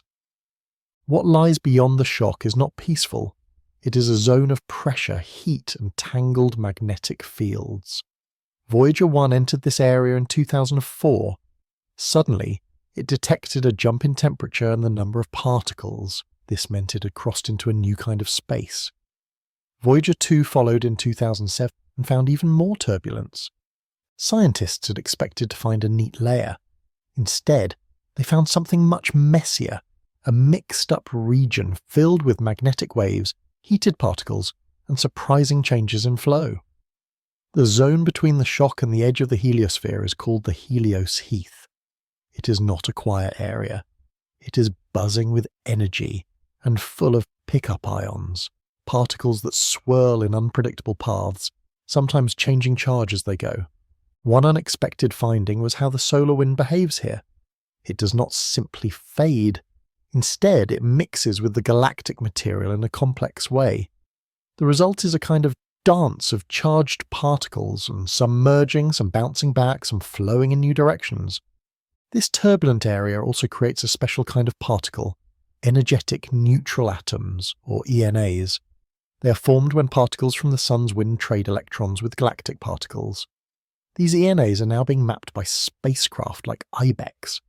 One strange feature they found is called the IBEX ribbon, a long arc of energetic particles across the sky. Its cause is still a mystery, but it might show how the solar and galactic magnetic fields align at the edge. The Helios Heath may even create sound. Pressure waves from this zone can be turned into low-frequency tones, like a soft hiss or distant rumble. Using Voyager data, scientists have translated these signals into audio, a haunting reminder that space is not truly silent. It is filled with whispers of cosmic interaction. Some believe this region acts like a bow wave, the kind that forms in front of a moving ship. As the Sun travels through the galaxy, it may push against the interstellar medium, creating a disturbance ahead. How strong that bow wave is depends on how dense and fast the galaxy's material is around us. Learning about this region is not just for curiosity, it matters for long journeyers through space. It tells us where cosmic rays are filtered and how much radiation a spacecraft might face. It helps us design better protection for our missions and gives clues to the forces shaping distant star systems. Some particles in this zone seem to bounce back and forth caught between invisible walls. Others follow twisting lines of magnetic force, like moving through a maze of charged threads. The Helios Heath is not still. It shifts and breathes, responding to the Sun's mood and the galaxy's flow. Simulations show that it changes shape with solar cycles, galactic pressure, and magnetic shifts. This edge of the solar system is not empty. It is a battlefield of quiet storms and invisible waves. It marks the Sun's final reach, the last place it has control. Beyond it lies the unknown, the soft hum of the galaxy. When Voyager 1 and Voyager 2 were launched in 1977, they were only meant to explore the planets, but they kept going far past their original mission. They became the first messengers from Earth to leave the solar system and step into interstellar space. Voyager 1 crossed the heliopause in 2012, Voyager 2 followed in 2018. Their journey revealed something no one had seen before, the place where the Sun ends and the stars begin. This crossing was not marked by fireworks, it was quiet, but the data showed a clear shift. The solar wind faded, galactic particles surged in, the spacecraft were no longer inside the Sun's bubble. Voyager 1 saw a 5 times increase in cosmic rays, a sure sign that it had left the Sun's protective zone. Strangely, the magnetic field did not flip direction as expected. This mystery is still being studied. Voyager 2 brought something more. It had a working plasma sensor. This let scientists directly measure the density and heat of interstellar space. The numbers showed a clear rise, just as predicted. We were touching the galaxy at last. Both Voyagers picked up plasma vibrations, soft waves that could be turned into sound. These were not just numbers. They were the quiet song of space itself. For the first time we could hear what lies between the stars. And what we heard told us something new. The galaxy is not smooth. It has lumps, waves, and sudden changes. The Voyagers passed through calm zones and wild ones. Sometimes the space was still, other times it was like ocean currents crashing together. Another surprise was how wide the Helios Heath was. Voyager 1 travelled more than 40 AU through it, much farther than expected. This suggests that the boundary of our solar system is not a thin shell, but a wide and turbulent region where the forces of our Sun and the galaxy meet and push against each other. It is not a quiet handover. It is a zone of constant motion, filled with shifting flows and unpredictable energy. The Voyagers proved something even more surprising. the sun's influence stretches farther than we once believed. Even beyond the heliopause, both spacecraft continued detecting particles that had come from the sun. This blurs the idea of inside and outside. It means the solar system does not end with a clear line. It ends in a soft transition, a fading gradient where one realm turns slowly into the next. Perhaps most incredible of all is that these spacecraft, launched back in 1977, are still functioning. After more than 47 years in space, they continue to send us precious data. Their power is fading, and NASA expects they will fall silent sometime in the 2030s. But until then, they remain the farthest travelling machines we have ever sent, quiet messengers in deep space. Each carries a golden record, a message from Earth, filled with greetings in dozens of languages, music from across cultures, and natural sounds from our world. They drift through space like bottled messages in a cosmic ocean, holding memories of a small blue planet. They are built from 1970s technology, yet they continue to work, defying time, distance, and expectations. Thanks to them, we now understand that the boundary of our solar system is not simple. It is not neat or quiet. It is alive. It pulses with waves, magnetic disruptions, and colliding particles. It is a place where the sun's wind clashes with the galaxy's quiet breath. The Voyagers did not just reach the edge, they showed us that the edge may be more complex than the centre. Today, Voyager 1 is over 24 billion kilometres from Earth. No human-made object has travelled farther. It glides through space in darkness, far beyond the reach of sunlight, but it still whispers back messages. With every signal it sends, it reminds us how little we still know, and how far we have to go. Beyond this, beyond the sun's fading reach, lies a different kind of silence. Once a spacecraft crosses the heliopause, it enters true interstellar space. No solar wind, no planets, no familiar patterns, just stillness. But this stillness is not the absence of all things. It is quiet, yes, but it is filled with unseen matter and unmeasured forces. Out there, the interstellar medium begins. It is a faint blend of hydrogen, helium, dust, and cosmic rays. It is much thinner than Earth's atmosphere, millions of times less dense, but it is not empty. The Voyagers have revealed that it's not smooth or quiet. It is uneven, shaped by pressure changes and patches of magnetic energy we never expected. Even so, this area is strangely calm in another way. It does not echo with strong radio signals or magnetic storms.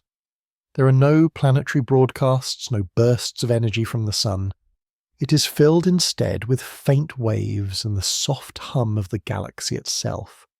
The further the Voyagers travel, the more they teach us that even the galaxy has quiet spaces, long gaps between systems, between stars, between forces. And yet this very silence is part of the mystery. It makes detection difficult. If something large and cold moves through this region, it might leave no trace. It would not shine, it would not warm the dust around it, and it could drift unseen unless its gravity pulled on something nearby. This makes it one of the hardest parts of space to study. Some scientists believe that the interstellar space around us may contain more than just dust and gas. It might hide dark clouds, long magnetic threads, or even the remains of old stars and systems. These things do not reflect light and cannot be seen with regular telescopes, but sometimes they may leave subtle effects, perhaps by disturbing comets, bending light, or shifting the motion of stars. An even more exciting idea is that interstellar space could hold rogue planets. These are worlds that formed near stars but were thrown out by gravity.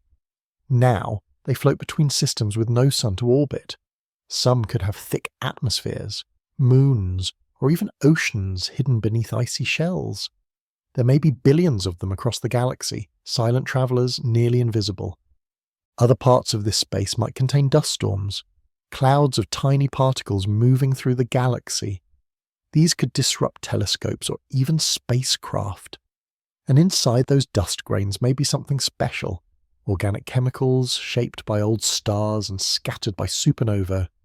If life began somewhere out there, its ingredients may be drifting toward us even now. Some researchers even wonder if interstellar space might hold echoes from other civilizations, old probes, ancient signals, or structures too faint to detect. The odds are small, but in the silence of space, even the faintest signal can carry far if someone is listening closely enough. From a scientific point of view, crossing into this space raises important questions. What happens to particles when there is no strong magnetic field to guide them? Do they interact in ways we do not yet understand? The more we move into this area, the more we find that our old ideas about empty space may not hold true. Gravity also behaves differently here. Beyond the heliosphere, the sun's pull grows weaker, but not instantly. Some distant objects, like those in the Oort cloud, are still bound to the sun. Others, like interstellar comets, might have been captured temporarily before drifting away again. It is not lawless out there, it just follows different rules. And perhaps the biggest question is, what lies even farther out? Could we find new kinds of matter? Will we discover relics of other life? Or will we simply float through an endless sea of darkness, pierced only by the faint light of faraway stars and the whisper of ancient radiation? This silence beyond the sun is not just emptiness.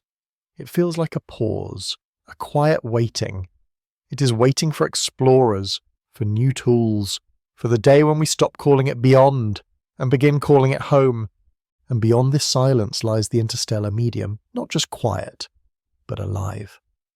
It is filled with charged particles, gases, and cosmic dust moving between stars. It may seem empty, but it's full of motion. Inside it are high-energy rays, atoms, and even complex organic molecules, and some of that material seeps into our solar system. Even with the sun's powerful solar wind acting as a shield, some interstellar particles get in. They sneak past the edge of the heliosphere. Most are atoms of hydrogen and helium, but there are also cosmic rays, powerful, fast-moving particles from far-off events like exploding stars or galactic centers. The sun's shield is strong, but it is not perfect. During solar minimum, the sun's quiet phase, it becomes weaker. More cosmic rays reach the inner solar system, raising the level of radiation that astronauts and satellites experience. These particles are not just passing through. Some of them interact with the solar wind, causing new effects. When a neutral interstellar atom comes in and picks up an electron, it becomes a charged ion and starts to spiral along magnetic fields. These are called pickup ions. They are a key part of the chaotic flow near the edge of the solar system. They help us understand how the solar wind mixes with space beyond. Spacecraft like IBEX and the Voyagers have detected these particles and started mapping their movement. IBEX showed us that the interstellar medium is not the same in every direction. It has a magnetic structure.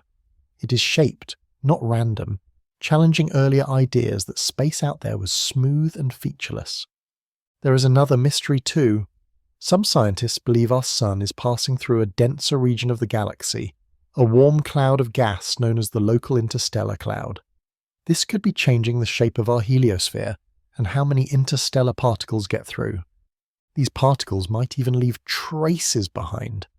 Scientists can find evidence of cosmic rays in ancient ice or in the chemical makeup of meteorites. By looking at isotopes like beryllium-10 or carbon-14, they can detect times when the galaxy's influence touched Earth more strongly, perhaps even changing our climate long ago.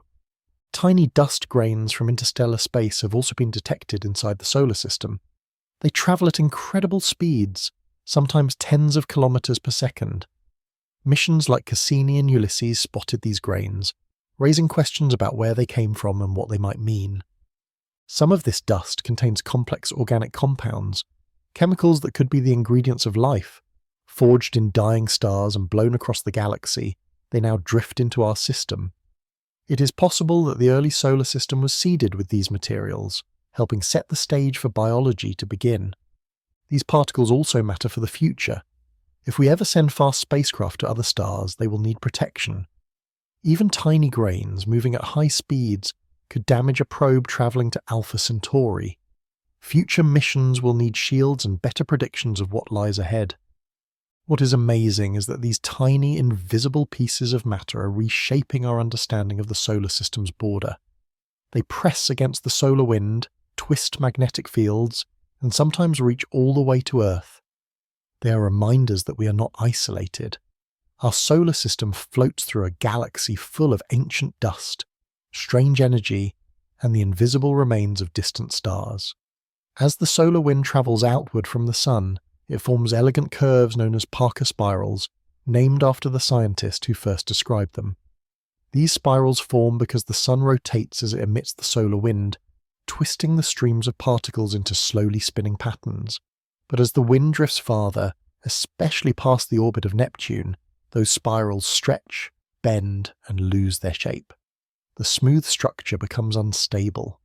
The wind mixes with older waves and starts to encounter the magnetic fields of distant planets. Its flow weakens, its rhythm begins to break. Eventually, the solar wind slows down and enters a strange region, the heliosheath. This zone lies just beyond the termination shock, where the wind, once fast and clear, begins to falter. No longer supersonic, it is slowed by countless tiny collisions with particles from beyond the solar system. Pressure builds, temperatures shift.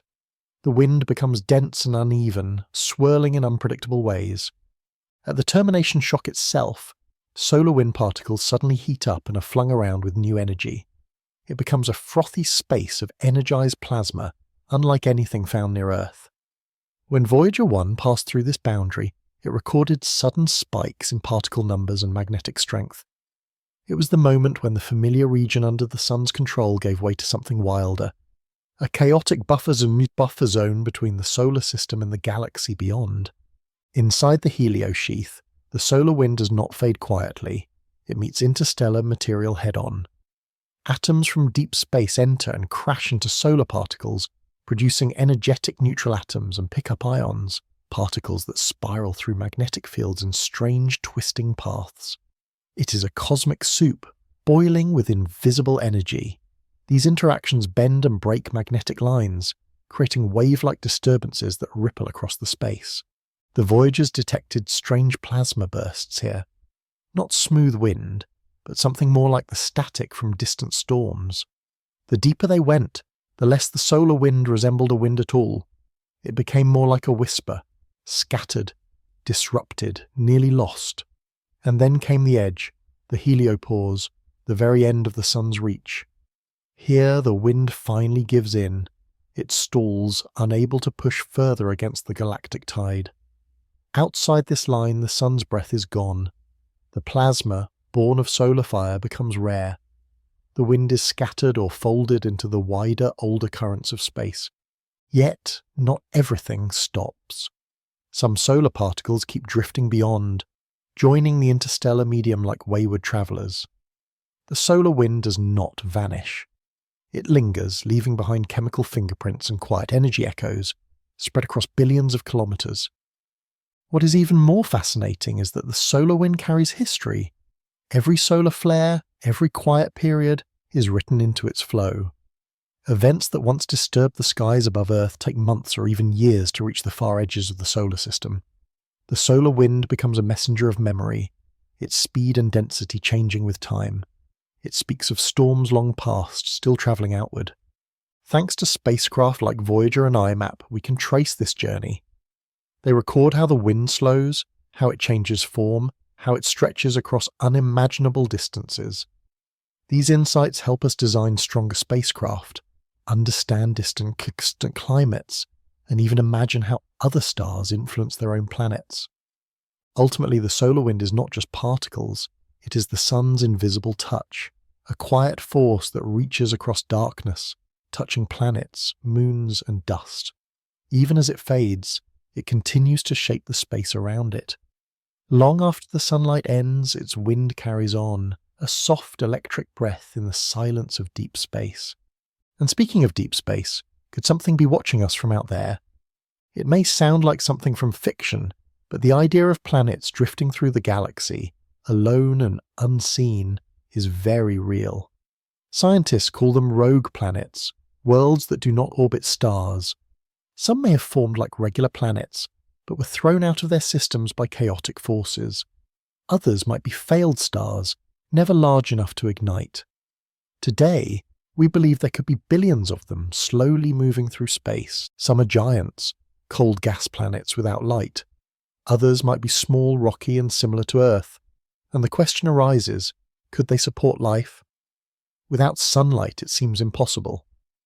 But if one of these planets had a thick atmosphere or heat from within, it might shelter life in hidden oceans beneath layers of ice. These would be worlds in isolation, quiet places where life, if it exists, evolves in complete darkness. And if that life became intelligent, how would it view the universe? For them, stars like our sun would shine like bright, distant beacons. Planets with light and heat would stand out in their skies. From their perspective, we might be the ones exposed and glowing with heat, pulsing with radio signals, leaking signs of life into the cosmos. Could someone out there be listening? Could they have noticed us? Some scientists have wondered, what if intelligent life on one of these rogue planets launched probes into space? Not to harm, but to learn. Such probes might drift through systems like ours, scanning planets, collecting information, then moving on. And because these planets do not emit light, their visitors might be nearly impossible to spot. They would not leave obvious signs. A rogue planet might pass by, its surface covered in snow and silence, its instruments hidden beneath. We might never know unless it wanted to be known. And it is not impossible. Several strange objects have passed through our solar system. One, named Oumuamua, had an odd shape and an unexplained acceleration. Some wondered if it was natural or something more. And without signs of visitors, the possibility makes us ask, are we alone or simply unobservant? Have quiet eyes passed through our skies? Did they see us and choose not to interfere? Rogue planets, if they carry life, might follow rules we cannot guess. They may choose silence, or perhaps they are watching, riding through the spaces between stars, not as invaders but as observers, curious, quiet and nearly invisible. But how would we even detect them? The truth is, many objects in the universe are invisible to us, not because they are far, but because they are cold and dark. Rogue planets, brown dwarfs, old comets, these things do not shine invisible light. To find them, we must use other ways to see. This is where non-visual astronomy begins. Beyond what the eye can see, the universe glows in infrared, whispers in radio waves, and bends light with gravity. Cold planets may still give off a faint warmth, enough to be seen with infrared telescopes. This is how missions like WISE have found failed stars just a few light years away and objects we never saw before. Another method is gravitational lensing. When a dark object passes in front of a distant star, its gravity bends the light around it. The star appears to brighten briefly. Even if we never see the object, we know it was there. It is like catching the shadow of something too quiet to hear. Sometimes a planet may block a star's light just for a moment. This is called an occultation. It is rare, but if our telescopes watch enough stars, they may catch these flickers and reveal hidden travelers. We can also look for motion. If objects beyond Neptune move in strange ways, it could be because something large and unseen is tugging on them. That is how we found Neptune, and it is how we might find other hidden giants someday. Dark planets might also leave trails as they drift, compressing dust or gas around them. Radio telescopes and dust detectors can sometimes pick up these trails, revealing the silent footprints of invisible objects. New instruments are changing the way we explore. The James Webb Space Telescope, built for infrared observation, is already opening new windows into deep space. It may detect dim planets, shadowy moons, and frozen comets we never could see before. Soon, missions like the Roman Space Telescope and Europe's Euclid project will take this even further, scanning wide areas of sky, mapping hidden objects, and revealing the quiet architecture of our galactic neighborhood. We are learning that the darkness is not empty.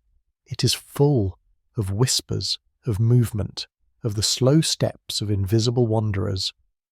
One of the most fascinating frontiers in modern astronomy is the study of gravitational waves. If a dark, compact object, like a black dwarf, were ever to collide with something else in space, it might create gentle ripples across the very fabric of space and time. While today's detectors are mostly tuned to capture massive, energetic events like the merger of black holes, future instruments may grow sensitive enough to notice smaller, quieter tremors. The universe has always held more than we can see.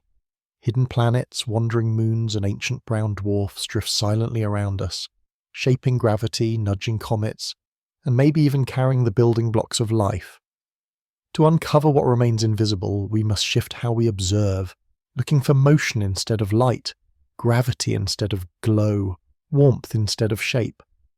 Every time we detect something faint, we bring one more piece of the universe out of hiding and into our shared story of space.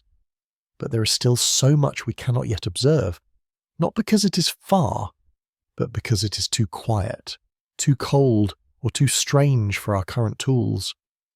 Despite the incredible progress made in recent years, many objects still escape our view.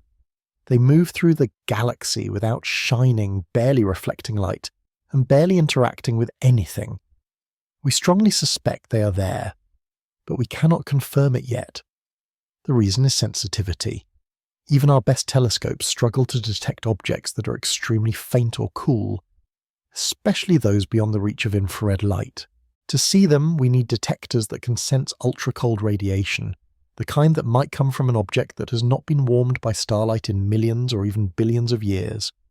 This would mean creating instruments far more sensitive than any we have now, cooled to temperatures near absolute zero, and placed far from Earth's warmth and interference. The James Webb Space Telescope is a powerful step forward.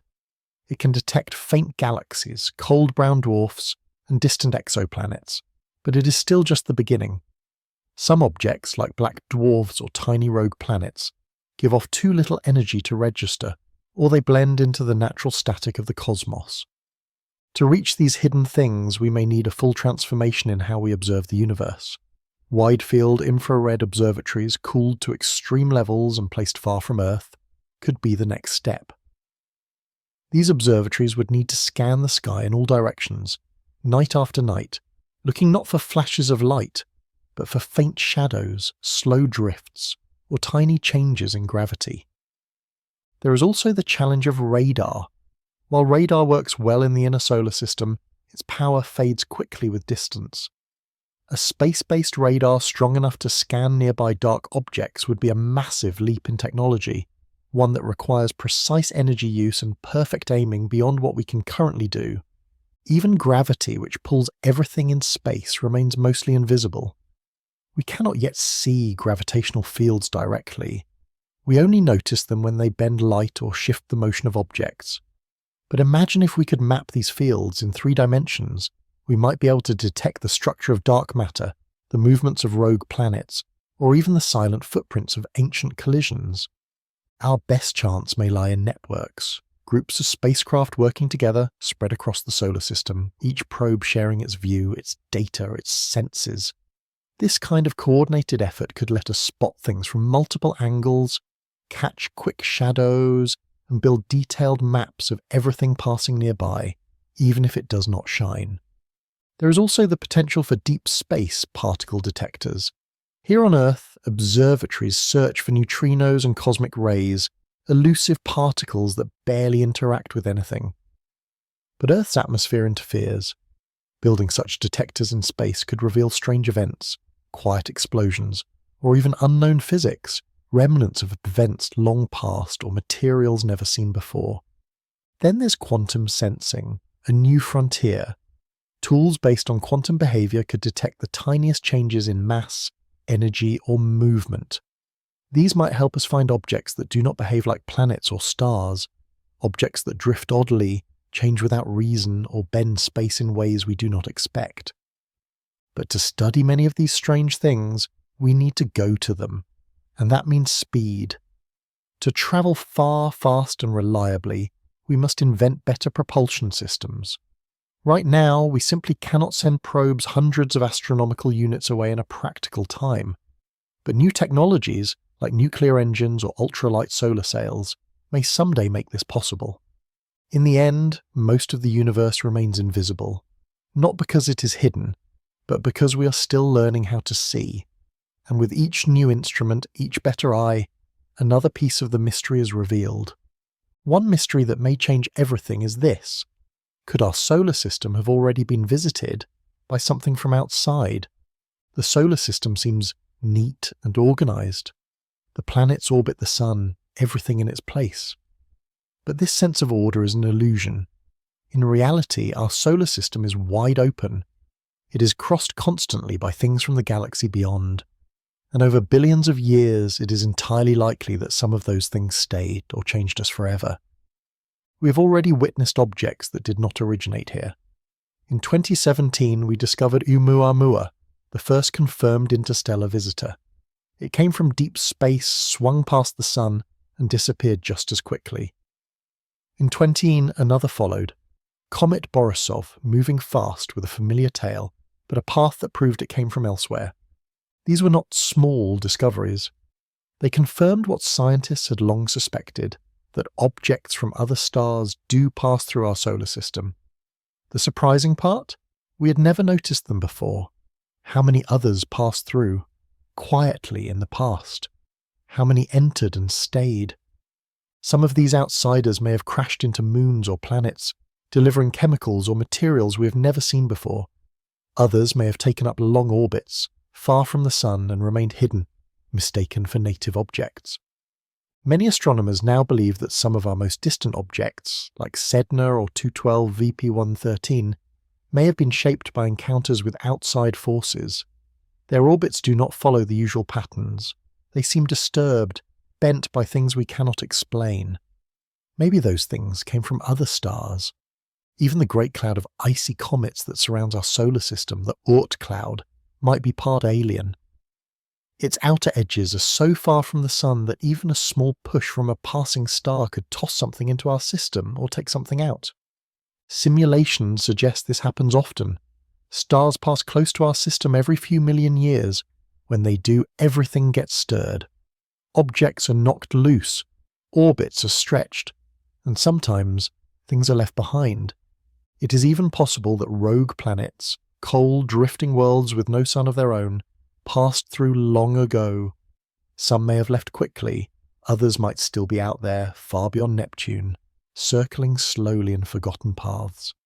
Some researchers also believe that life itself might have arrived this way. The idea of panspermia, that simple life or its building blocks can travel on comets or asteroids, suggests that Earth may not be the first place life began, just the latest stop in a long galactic journey. And if life can travel, what about intelligent life? Could an advanced civilization have sent something here long ago? A probe? A sensor? Something small, quiet, and built to blend in? If such a thing came, would we even know? If it was meant to be hidden, small enough to pass for a rock or designed to look like a natural object, it could be orbiting now, unnoticed. The truth is, in 4.5 billion years, with tens of thousands of nearby stellar passings, even the rarest events become likely. The odds stack up. It is not about if, but about how many times. Some signs may already be here, waiting to be noticed. Strange moons, distant groups of small objects, weird patterns in far orbits, all might be fingerprints of old encounters. Our solar system is not a sealed room. It's more like a corridor, open, busy, and part of a greater galactic traffic system. We may have had guests. Some might have passed quietly, some may still be here, watching, waiting, or simply drifting with us in the dark. In the future, as we map the far edges of the solar system in more detail, we may find what they left behind, and change our understanding of what truly belongs here. These oddities sparked a wave of deep curiosity. Some scientists believe that Oumuamua might be a shard of frozen nitrogen or a body made of hydrogen ice that quietly evaporated without a visible trail. Others offered more imaginative ideas, proposing that it could even be artificial, something created by a distant and intelligent civilization. What everyone agrees on is this: interstellar objects are unlike anything native to our solar system.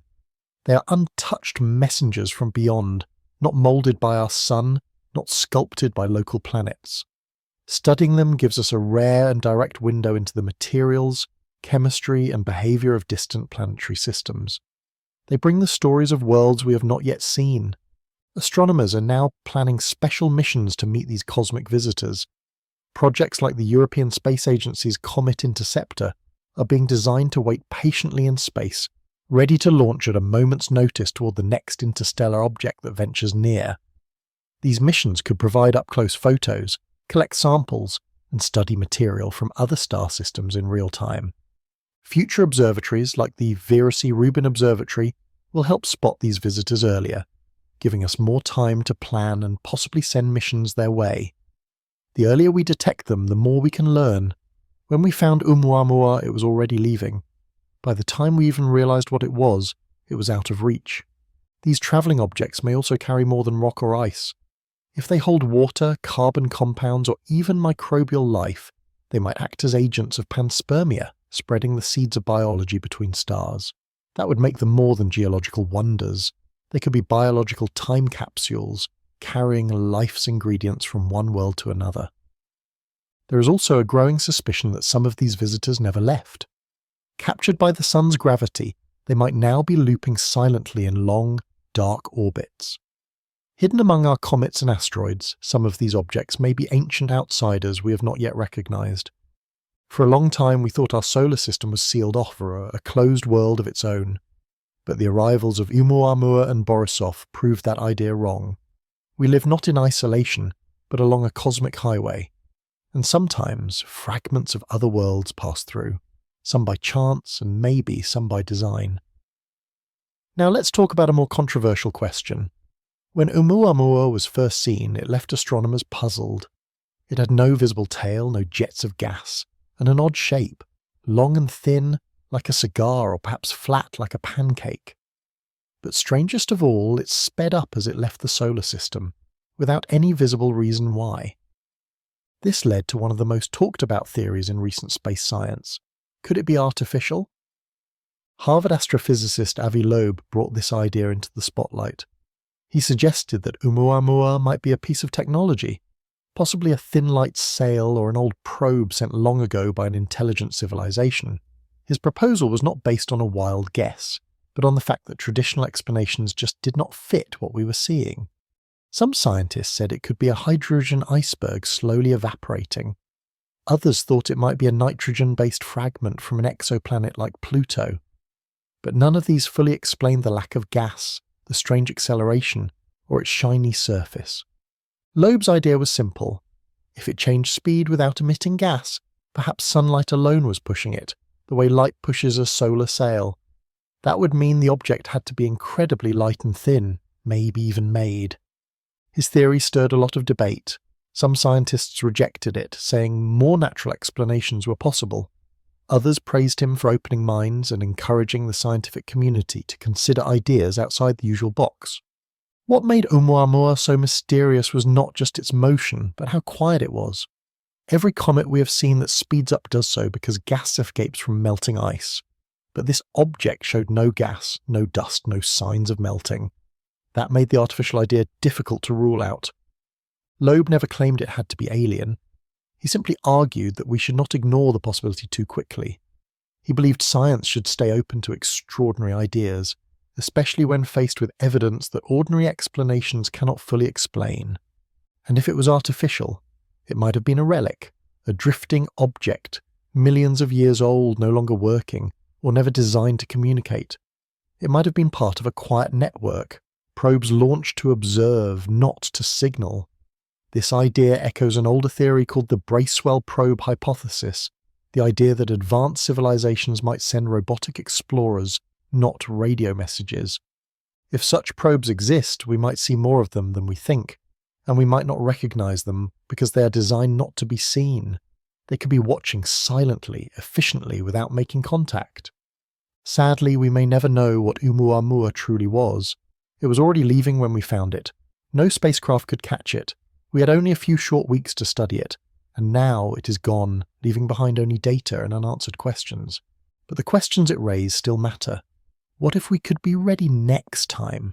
What if telescopes and missions were on standby, waiting to greet the next mysterious visitor? Every anomaly should be a doorway, not a dead end. Whether natural or not, Oumuamua reminded us to keep our eyes open. And maybe, just maybe, reminded us that we are not the only ones watching the stars. It is not that these mysterious objects are rare. It is simply that they are nearly invisible with the tools we use today. Their silence is not proof of their absence, only a reflection of our own limitations. One of the biggest obstacles is funding. Space agencies often focus on missions that promise quick results or impressive visuals. A probe travelling to the edge of the solar system might take 20 years just to arrive. Politically and economically, that is a difficult choice when missions to Mars or the Moon offer faster, more visible outcomes. Technology slows us down as well. Our current propulsion systems are not built for deep space. Reaching Mars takes months, but Pluto, that journey took New Horizons almost a decade, and even then, it only had a few hours to pass by, while a mission to Sedna, Eris, or the far reaches of the Oort cloud would require entirely new methods of travel, a leap in engineering we have not yet achieved. And yet the secrets hiding out there are enormous. The Kuiper Belt may contain thousands of dwarf planets. The Oort cloud could hold millions of frozen bodies, some of which may have drifted in from beyond our star. We have only detected a few. Most remain in the dark, untouched, unstudied, and possibly holding clues to how our solar system formed. There may also be surprises waiting, unknown planets, wandering objects, or even things that defy natural explanation. These regions are shaped by forces we are still trying to understand. By studying them, we could uncover the origins of long-period comets, or even gather evidence for the mysterious Planet 9. The missions we have sent, like Voyager and New Horizons, prove that deep space exploration is not only possible, but also deeply valuable. Their data reshaped our understanding of the outer solar system, and yet since New Horizons, no new missions have been launched to go even farther. There is still no confirmed plan to truly explore the solar system's outermost border, but that may be changing. NASA, ESA, and private organizations are now proposing missions that will go beyond the known, to the Kuiper Belt, the Oort cloud, and even the edge of interstellar space. Concepts like solar sails or nuclear electric propulsion could one day shorten travel times dramatically. These technologies are still being developed, but the larger barrier might not be tools, it might be how we think. For too long we have treated the edge of the solar system as a distant boundary, a quiet place where things end. In truth, it may be the beginning of something much stranger. It is the edge of the map where ancient forces still move unseen and where the unknown quietly waits. Exploring this cosmic backyard is more than a scientific pursuit. It is about perspective. Before we race into deep space, we must first understand what surrounds us. There may be more danger and more wonder hidden in the Oort cloud than in any distant galaxy. And one day, when we begin to travel among the stars, the edge of our solar system will be our launching point, our first shield and our final gate. Understanding it is not optional. It is the next chapter in the human story, and we are already late to begin reading it. What might be waiting out there in the quiet darkness beyond the sun? As we move farther from the sun, space becomes stranger. Light dims, temperatures fall. The solar wind, the invisible stream of particles from our star, slows, then fades. Eventually it stops altogether. Beyond that invisible line lies a place we call interstellar space. It is vast, cold, and hauntingly silent, a region we have barely begun to imagine, let alone explore. Yet even in this deep quiet, something might be waiting. This region is not empty. It is filled with thin clouds of hydrogen gas, cosmic rays and dust, the faded ashes of long-dead stars, exploded supernovae, and ancient systems that once burned bright. Here, a tiny rock could drift for millions of years without ever touching another. The silence is endless, but perhaps not complete. When the Voyager probes crossed into this realm, they detected something surprising. Waves. Subtle oscillations in plasma that shimmered faintly through the dark. When converted to sound, they became a soft hum, the quiet breathing of the galaxy. These are not poetic words. This is real physics. Space beyond the sun is not still, it vibrates. Some particles in this region move faster than they should, as if pushed by unknown hands. This suggests there may be magnetic fields here, twisted remnants from ancient events, long-forgotten collisions, or invisible structures we have not yet mapped. Even more mysterious are the sudden patches of density, places where gas and dust seem to clump together without warning. Could these thickened clouds hide massive objects? Perhaps rogue planets, dead stars, or ancient black dwarfs that no longer glow. And what if among that silence there are signals? Not the kind that repeat or pulse, not the kind we expect, but messages shaped in a logic we do not yet recognize, signals that whisper rather than shout. We have barely listened. Most of our telescopes point inward, toward the familiar planets, or the glowing arms of distant galaxies. Fewer turn toward the empty space just beyond the solar system's edge, and yet this quiet zone is the perfect place for watching. Some scientists have imagined that probes from other civilizations might rest there, parked in the dark, listening, recording unseen. It is the ideal hiding place. Sunlight is weak. Earth's radio noise fades into silence, but the right instrument could still hear us, still see us from far beyond our reach. If anything were out there, artificial or not, it would be incredibly hard to detect. Cold, dark, distant. It would not glow or shine. We would only notice it by how it moves other things, how it tugs at a comet, or how it shifts a stream of particles. This region may also be filled with wanderers, icy comets, broken pieces of long-lost planets, debris tossed from distant stars. Some of them may be slipping through our solar system even now, invisible ghosts gliding through the void never to be found again.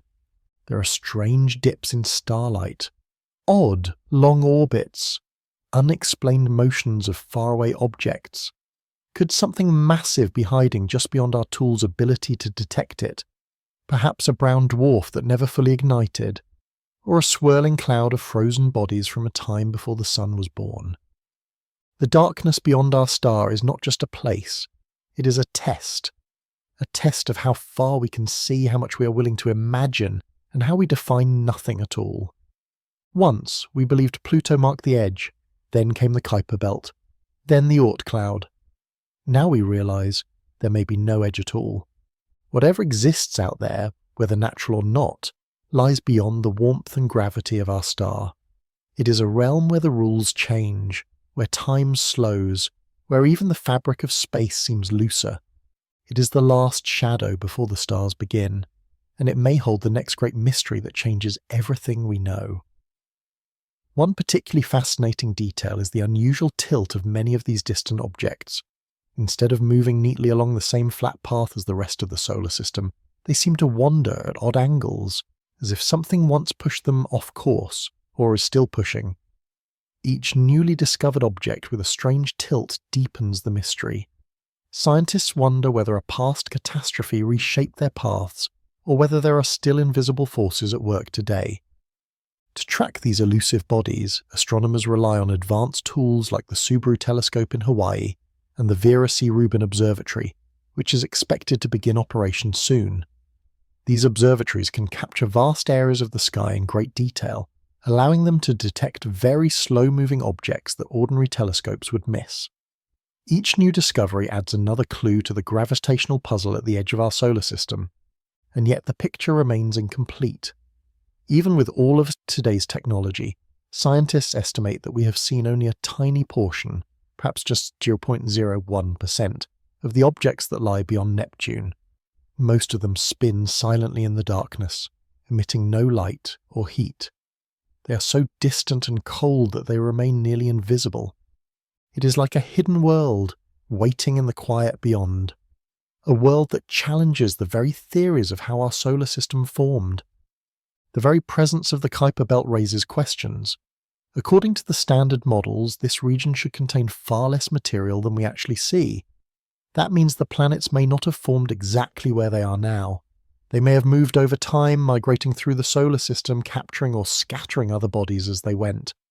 Studying the space beyond Neptune is about more than just discovering new planets. It is about understanding how gravity stretches and fades. It is about finding the traces of long-ago impacts, perhaps even the fingerprints of other star systems that brushed close in the distant past. And maybe, just maybe, it is about recognizing interstellar objects that once drifted between suns. This distant edge of the solar system is not frozen and forgotten. It is alive. It is shifting. And it is still revealing its secrets, one discovery at a time. But even defining the edge of the solar system depends on how you measure it. One of the most accepted boundaries is called the heliopause. the point where the sun's influence, through its solar wind, finally fades away. Voyager 1 and 2 have both crossed this invisible border, and what they found on the other side was surprising. Beyond the heliopause, scientists expected calm, a smooth transition into the wider galaxy. But instead, the probes reported a region more dense than expected, with magnetic fields behaving in strange and unpredictable ways. It was not empty space, but a place full of unexpected activity. The truth is, we do not fully understand what lies outside that boundary. Before even reaching the heliopause, spacecraft passed through what is called the trans-Neptunian region. This includes the Kuiper belt and stretches out toward the hypothetical Oort cloud. And this area is perhaps where the greatest puzzles remain. The behaviour of objects here simply does not match our current models. Some do not even orbit in the same plane as the rest of the solar system. Others follow paths that make no sense based on the known planets. For example, when Voyager 1 crossed into this region, scientists expected the magnetic field to level out, a calm zone, but instead it detected chaos. The solar particles dropped sharply, but the magnetic field was turbulent and unstable. Interstellar space, it seems, is much more active than anyone thought. And their wildness begins right at the edge of our own system. Even the comets that come from far beyond the Kuiper belt behave strangely. Some appear suddenly from nowhere, on steep and unstable orbits. This supports the idea of the Oort cloud, a vast spherical shell of icy bodies that could stretch as far as a light year from the Sun. Scientists believe it holds trillions of comets, but so far we have never directly seen one of its objects. There are other clues that the outer solar system is hiding something important. Some objects follow orbits that seem almost intergalactic. Take Sedna, for instance. This lonely object never comes close to the Sun. How could it have formed so far out? One possible answer is that another star passed nearby billions of years ago, and its gravity flung Sedna and others into these extreme paths. Even the total mass of the Kuiper belt raises questions. There is more material there than classical theories predicted. Instead of being swept clean by the giant planets as expected, this region holds a surprisingly large number of scattered objects. That may suggest a massive rearrangement of material occurred long ago, possibly influenced by a close encounter with another star. And the shape of these orbits is equally strange. Many objects have steep inclinations, orbits that rise sharply above or dip far below the plane of the solar system. Some even orbit nearly at right angles to the planets. Others seem clustered in specific zones of the sky, as if being directed by something unseen. This clustering may not be random. In fact, it may be caused by one or more massive objects that have yet to be detected, such as the theorized Planet 9. To explain the behavior of these distant objects, astronomers have created computer simulations. These models often require the existence of Planet 9, a planet perhaps 5 to 10 times the mass of Earth, orbiting far beyond Neptune.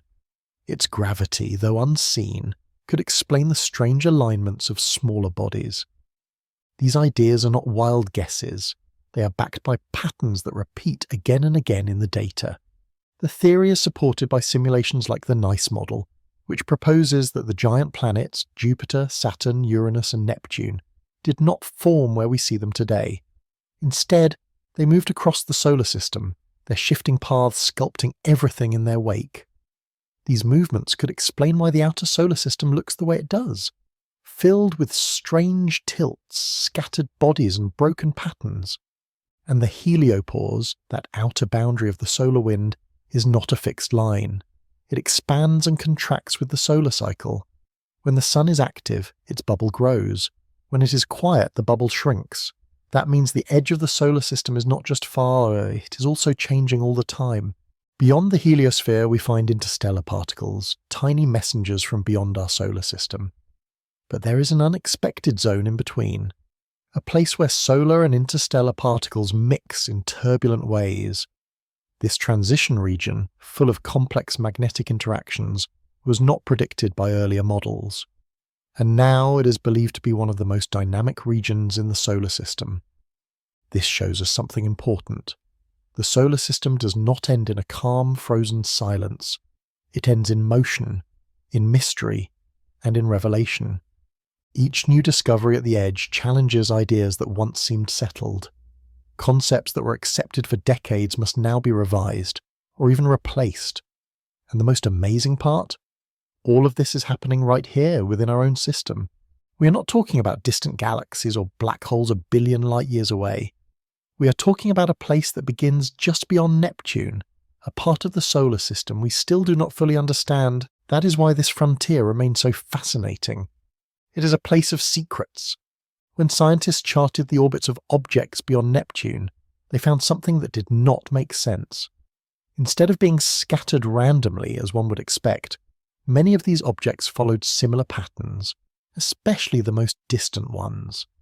It was as if something were arranging their paths, something we could not yet see. This invisible pattern, this strange organization, became known as orbital clustering. Some objects even shared the same perihelion, the closest point to the Sun. This alignment held steady, even across millions of years in simulations. The odds of this happening by chance are extremely low. That is why many astronomers believe something is out there, something large and unseen, affecting the motion of everything around it. In 2016, two scientists, Konstantin Batygin and Mike Brown, published a study that changed everything. Their models showed that this orbital clustering could be explained by a hidden planet, several times more massive than Earth, orbiting far beyond the reach of current telescopes. They called it Planet 9. The scientific world was divided. Some hailed it as a breakthrough, others urged caution, but all agreed, something about this region does not add up. And it is not just about orbits. These objects take tens of thousands of years to circle the Sun. We are seeing only a tiny piece of their journey. That makes calculations difficult, yet the patterns remain. Many of these objects also have extremely steep orbits. Some move at angles of 40 degrees or more from the solar plane, something that standard formation theories cannot explain. Some outside force must have shaped their paths after they were formed.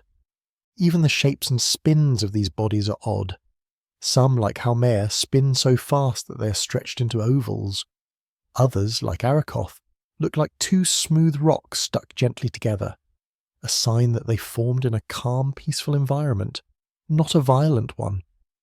This contradicts earlier theories, which predicted more collisions in such a crowded region. And there is one more puzzle: mass. The Kuiper Belt was expected to contain far more material than we see. Early models predicted it should be hundreds of times more massive, but today, even with thousands of catalogued objects, the total mass is just a tiny fraction of that. This raises an important question. Perhaps some of the material from the early solar system did not stay nearby. Instead, it might have been thrown far outward, into the distant Oort cloud, or even absorbed by invisible rogue planets we have yet to find. One explanation scientists use for these strange outcomes is called planetary migration. According to this theory, in the early years of the solar system, Jupiter and Saturn slowly drifted from their original positions, moving inward and then outward like a pair of giant gravitational machines. As they shifted, they dragged and scattered vast amounts of dust, rock, and ice. This movement may have pushed many smaller bodies to the far edges of the system, where their orbits became stretched, twisted, or unstable. In some cases, their paths turned chaotic, but even this powerful model does not explain everything. Some of the objects we see today, especially those very far from the Sun, still follow paths that do not fit. A fascinating example is 2008 KV-42, also nicknamed Drac. This object travels around the Sun in the opposite direction from all the planets, a retrograde orbit, which is extremely rare. How could something end up moving backward without breaking free from the Sun entirely? This strange orbit suggests that something else, possibly something beyond our solar system, may have played a role in shaping the outermost regions. There is also the numbers problem. Simulations suggest there should be over 100,000 objects larger than 100 kilometers beyond Neptune, but so far we have found only around 3,000. That is just a tiny piece of the whole picture, and it means we are building models based on only a small sample of what is actually out there. In this part of the universe, the unknown is not the exception, it is the rule. Even our best tools struggle to see these objects. They reflect almost no sunlight and move very slowly. Spotting them requires patient long-term observation, sometimes years of watching the same piece of sky and very sensitive software to detect the slightest movement. But here is what makes this story so exciting. The more we look, the more exceptions we find. These oddities, these strange orbits, tilts, and cues from paths, do not fit the current rules of how gravity should work. And that tells us something very important. Scientists have their models, but right now the models are not keeping up with reality. When that happens in science, two things might be wrong. Either the data is faulty or the theory needs to be updated. In this case, the data is strong and keeps growing. It points to something unusual, a region of space that does not behave the way it should. And so the theory creaks under the weight of the unknown. The truth is, the solar system might be far bigger than we imagined. For a long time, people believed it ended around Neptune or Pluto, but that idea has changed. With the discovery of the heliosphere, the Oort cloud, and extreme outer objects, some scientists now believe the real solar system could extend as far as 100,000 astronomical units, nearly 1 light-year from the Sun. That is a distance twice as far as the closest star. But what defines the solar system's edge is not a wall, it is gravity. As long as an object is still bound by the Sun's pull, even if it takes millions of years to complete one orbit, it is part of our solar system. This includes long-period comets. Some take so long to orbit the Sun that the Sun appears to them like just another bright star in the sky. These objects may come from the Oort cloud, a hypothetical shell surrounding the solar system, filled with icy bodies that arrive from every angle, not just the solar plane. That strange arrival pattern is one of the strongest signs that this spherical cloud may really exist. If it does, the Oort cloud could hold trillions of frozen objects. Even more surprising, simulations suggest the Oort cloud may not be stable over long periods of time. Gentle nudges, like the gravity from a passing star or even the pull of the Milky Way itself, could disturb it. These tiny tugs might send icy comets falling toward the inner solar system, or eject them entirely into deep interstellar space. That means the solar system is not isolated. It is part of a larger galactic environment constantly shaped by what happens far away. Stars do not stay still. The Sun travels through the galaxy and sometimes passes near other stars. According to models, in the past 10 million years, at least 20 stars may have passed close enough to disturb the Oort cloud. During those close encounters, comets may have been pulled in, or pushed out, like debris stirred by a passing ship. It is even possible that our Sun was born in a star cluster, a crowded nursery filled with other stars. If that is true, the early solar system would have been a much more chaotic place, full of collisions, exchanges of material and gravitational reshaping. In fact, some parts of the Oort cloud might not even be native. They may have come from other stars and were captured long ago by the Sun's pull. This suggests something fascinating, that the solar system is not a closed system, but open, always exchanging material with the galaxy. If it could capture external objects in the past, it might still be doing so now. The recent discovery of interstellar visitors like Oumuamua and Borisov supports this idea. These strange objects pass through the solar system, following paths that clearly came from beyond. Their appearance proves that space between stars is not empty. It is a highway of drifting bodies, some natural, some possibly unknown. And if the solar system stretches all the way to the edge of the Oort cloud, or beyond, then we are only beginning to explore it. The Voyager and New Horizons probes are still out there, moving slowly through these distant regions. And their data shows that even far from the Sun, the solar wind, gravity and magnetic effects still continue. The transition from the solar system to interstellar space is not like crossing a line. It is more like fading light, a slow, steady blending of one environment into another.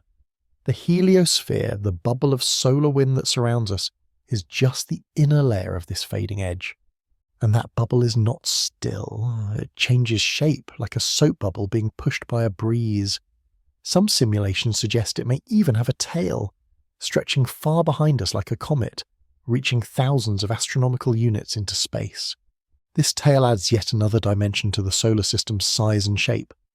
Meanwhile, the gravitational boundaries remain strong even at vast distances. There are still tiny objects orbiting slowly, held in place by the sun's weak but steady pull. That is why many astronomers now describe the solar system not as a circle, but as a layered structure. It is defined by influence, not distance, and the farther you go, the harder it becomes to detect what is there. Oort cloud objects are small. They are cold, they are nearly invisible, they emit almost no light, they reflect very little. Seeing them would require either new technology or great patience. For now, the Oort cloud remains a theory, but one supported by growing evidence. And some scientists believe that even this may not be the full story. They suggest that some Oort cloud objects have already been ejected, thrown into deep interstellar space, forming a ghostly halo around our system. If that is true, we might be living in the centre of a structure we have never fully seen. And it only gets stranger. Beyond Neptune, dozens of small worlds move in orbits that seem to follow a hidden rhythm. These are called trans-Neptunian objects, or TNOs, and they move in ways that challenge the rules of orbital motion. Some have long, stretched-out paths, some are tilted, some even move in reverse. It is as if they are dancing to music we cannot hear, a cosmic choreography, guided by a conductor we have not yet found. One of the strangest behaviours is called gravitational resonance. It is when objects lock into repeating patterns that prevent them from ever colliding. This kind of harmony does not happen by accident. It usually takes an external gravitational force to set it in motion, and many TNOs, even far apart, show signs of this hidden coordination. This rhythm suggests that something massive may be pulling the strings from far away. There is also orbital clustering. Several TNOs share similar directions and tilts, a highly unlikely outcome if their paths were random. This alignment has become one of the strongest clues that Planet 9, or something like it, may be real. Some objects, like 2015 TG3 and E7, never get close to the known planets. They are too far to be affected by their gravity, and yet they still follow strangely aligned paths.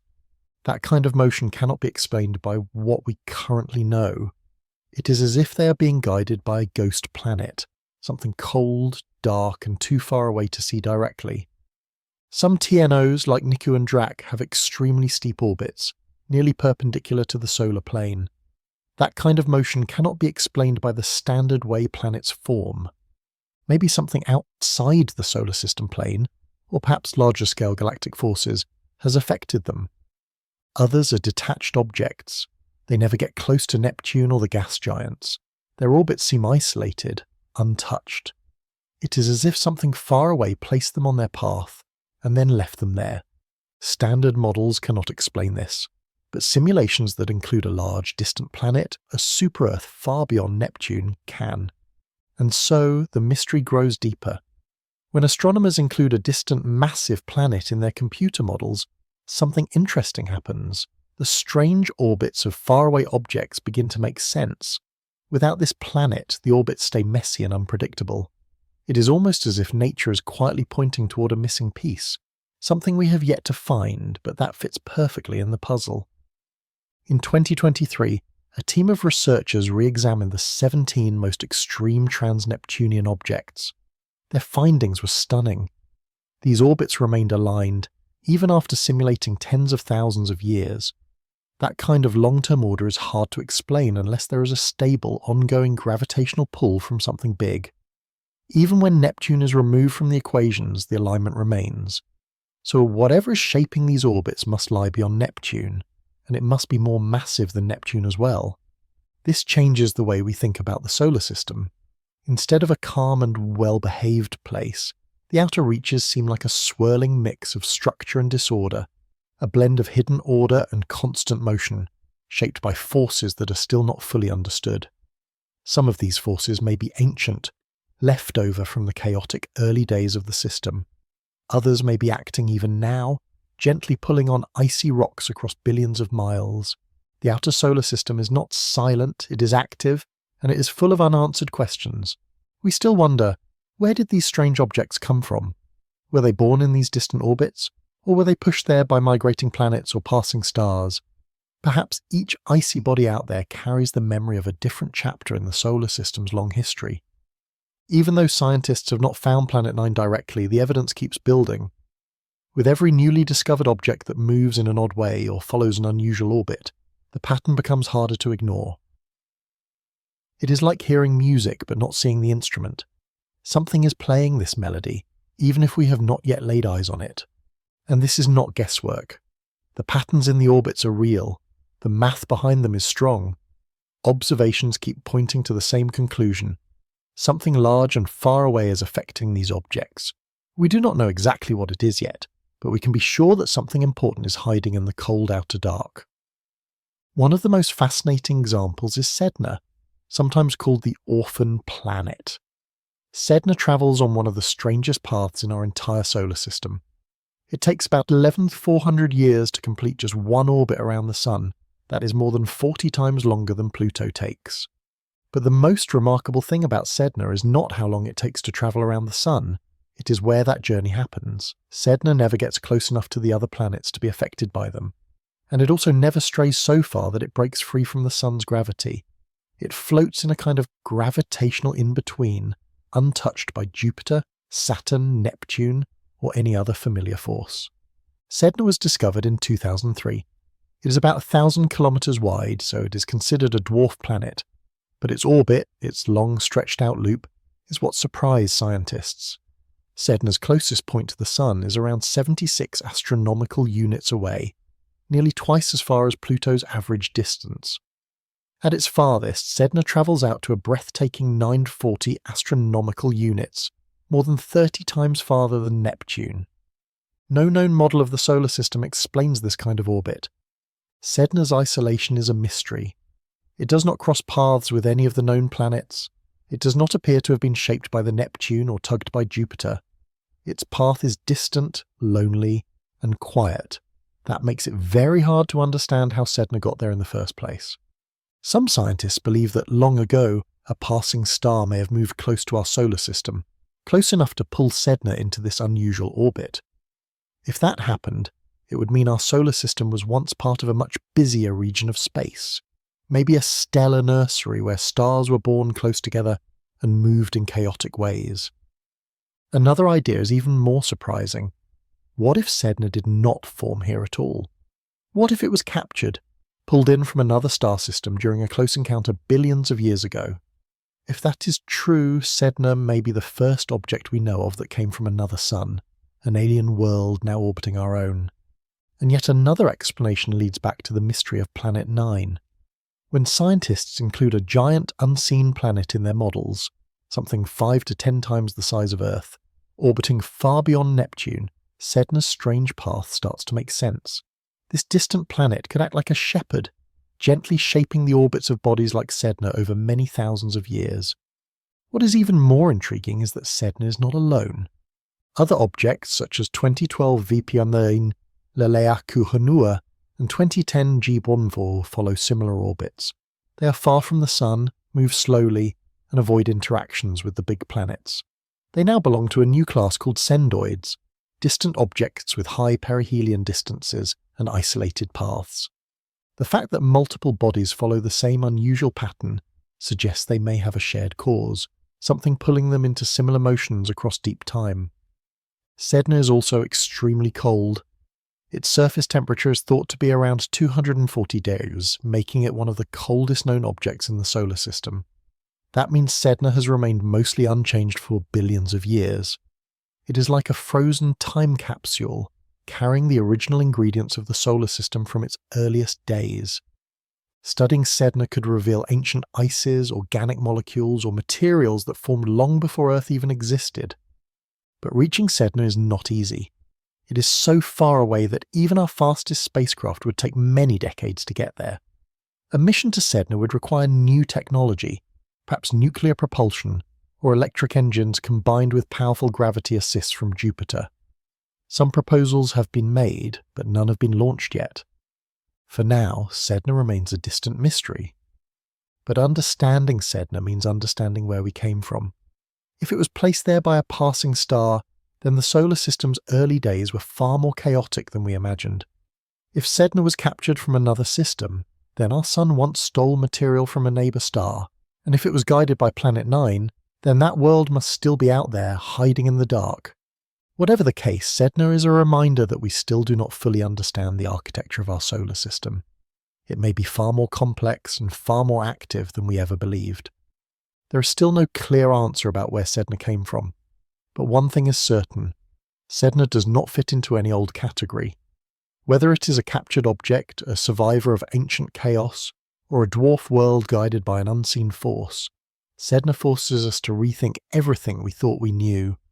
And now, let us drift farther outward to one of the most mythical boundaries ever imagined, the Oort cloud. This mysterious region may form a giant shell of icy objects around the entire solar system, stretching out as far as 100,000 astronomical units from the Sun, nearly one full light year away. No object from this region has ever been seen directly, and yet astronomers believe in its existence with growing certainty. Why? Because of long-period comets, those icy travellers that suddenly appear in our skies and take tens of thousands of years to return. These comets do not come from the Kuiper belt, which is much closer and shaped like a disk. Instead, their paths suggest they come from a spherical region, surrounding the solar system in all directions. That is what the Oort cloud is believed to be, a vast frozen sphere of distant bodies, possibly containing trillions of objects. Most are tiny, some may be as large as planets. All are thought to be gently held in place by the Sun's gravity, just barely. Because these objects are so far away, they are very sensitive to outside forces. A nearby star passing close or the gentle tides of the Milky Way could disturb them, nudging one inward on a long journey toward the Sun. No telescope has ever captured an Oort cloud object. They are too faint, too small, too far. But the statistics of comet paths keep pointing to a remote origin that lies far beyond the Kuiper belt. It is the only explanation that fits what we observe. Some models now divide the Oort cloud into two parts: an inner layer, also called the Hills cloud, which may begin around 2000 AU, and an outer layer, stretching to 100,000 AU. The bodies in the outer cloud would move so slowly that one orbit might take millions of years. They are among the slowest moving objects in the known universe. How the Oort cloud formed is still debated. One theory is that it was created when Jupiter and Saturn migrated long ago. As they moved, they flung icy material outward. Most of that material escaped entirely, but some got caught in long looping paths and eventually settled into the distant cloud. Another idea is even more surprising, that the Oort cloud is not entirely ours. In the Sun's youth, as it passed by other stars, it may have captured material from their systems. That would make parts of the Oort cloud truly interstellar, made of matter that formed under a different sun, now orbiting quietly around ours. And because of its size and distance, the Oort cloud may not be a sharp-edged shell. It could be a fuzzy halo, a gentle gradient of icy debris that slowly blends into deep space. That would make it even harder to detect, and even more magical to imagine. Some scientists even think the Oort cloud may be connected to events on Earth. Occasionally, a passing star or galactic ripple could disturb the cloud, sending a wave of comets inward. And some of those comet showers might link to mass extinction events in Earth's history. One fascinating theory, though still unproven, proposes that a hidden companion star, sometimes called Nemesis, might orbit the Sun at a great distance. This star, if it exists, could disturb the Oort cloud every 26 million years, sending comets into the inner solar system and possibly triggering mass extinctions on Earth. Though no such star has been found, the idea has not been completely ruled out. In 2019, a new clue arrived from deep space. A comet named 2I Borisov entered our solar system. Unlike other comets, Borisov had a path that clearly came from beyond our Sun's domain. It was the second confirmed interstellar object, after Oumuamua, and it likely originated in another solar system, possibly from another star's version of an Oort cloud. This tells us something profound. Our solar system is not unique. If we have an Oort cloud, then other stars may too. The space between stars might be teeming with lonely frozen travellers, interstellar comets quietly drifting through the void, occasionally visiting other stars just as Borisov visited ours. Even now, scientists are trying to observe the Oort cloud directly, but it is not easy. The objects are small, cold, and very far away. Future infrared space telescopes and long-range robotic probes may one day detect the most distant members of this cloud, perhaps even imaging them. Until then, we can only infer its existence from the movements of long-period comets, each one a leaf falling from a tree we have never seen. It is like trying to map an unseen forest by watching a single drifting feather. The Oort cloud may exist exactly as we imagine it, or it may need to be redefined. But if it is out there, it marks the outermost reach of the sun's influence, the final edge of our gravitational domain. And in that vast, quiet region, something unexpected could still be waiting, perhaps already heading our way. Now, let us move inward again, just beyond Neptune, to a place once thought empty, but now revealed to be full of icy mysteries, the Kuiper Belt. This wide band of frozen debris begins around 30 astronomical units from the Sun and may stretch beyond 50 AU. It is home to thousands of icy worlds and planet-like fragments, leftovers from the formation of the outer solar system. For decades, Pluto seemed to be alone in its orbit, but now we know it is one of many in this icy realm.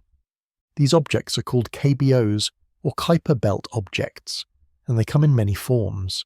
Some are small like asteroids. Others, like Pluto, are massive and complex. Many follow unusual orbits. Some are tilted, others are stretched out, and a few even move backwards, against the usual direction of the planets. Such strange patterns hint at a turbulent past, a time when the outer planets migrated through this region, disturbing the orbits of icy bodies and rearranging the architecture of space. One of the most peculiar discoveries in the Kuiper Belt is Haumea. Shaped more like a rugby ball than a sphere, Haumea rotates incredibly fast, once every 4 hours, so fast that it's close to breaking apart.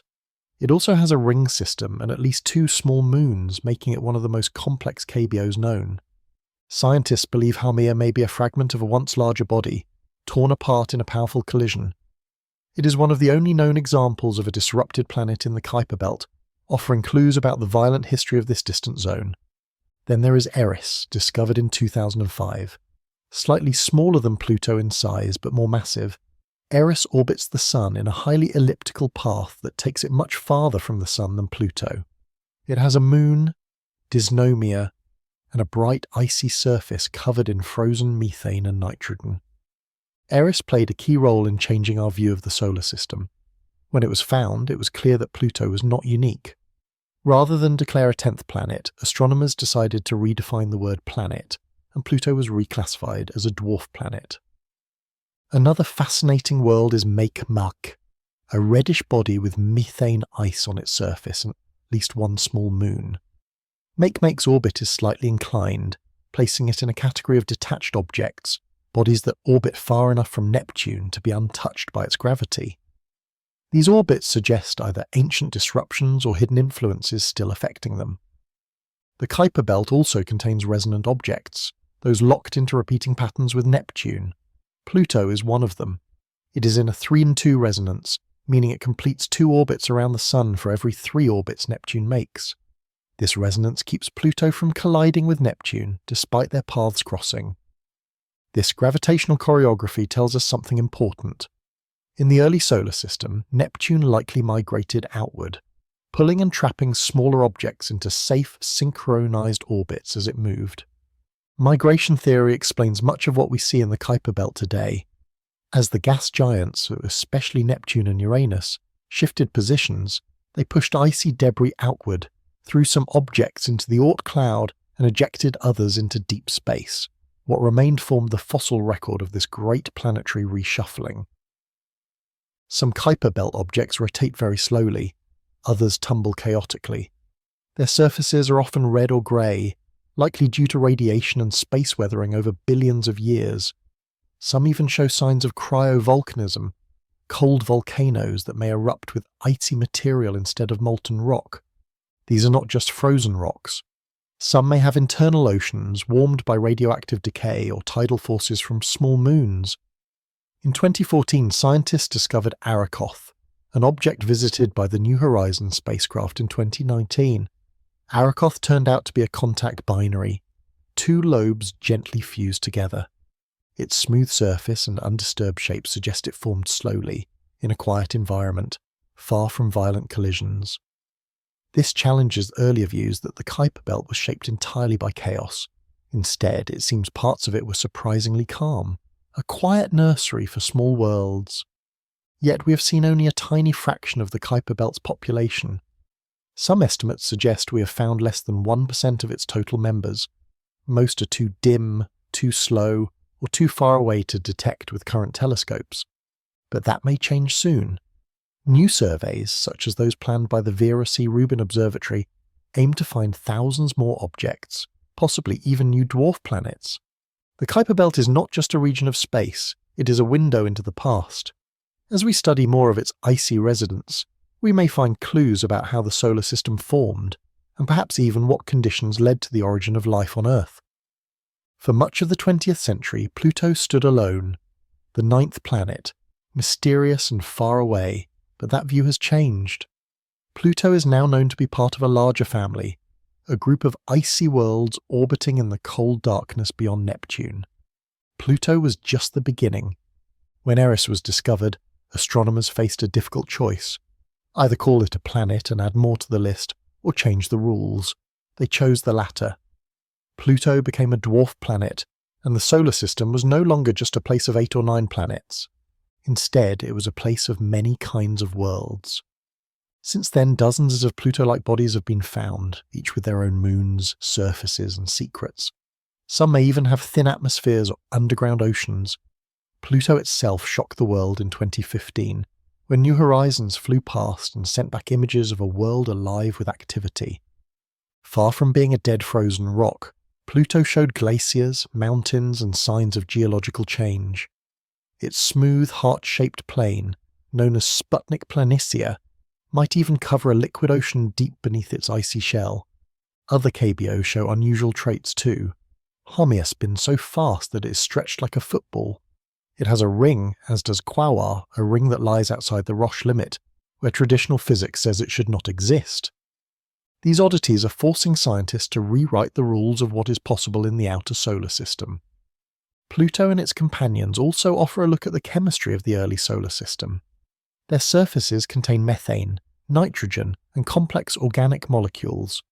Some show signs of tholins, reddish compounds created by sunlight acting on organic material.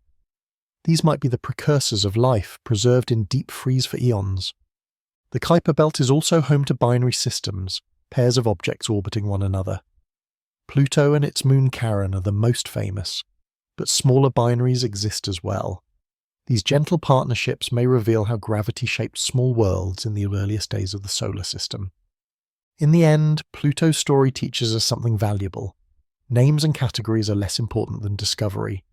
Whether we call these bodies planets, dwarf planets, or something else, they are all part of the rich and complex structure of the solar system.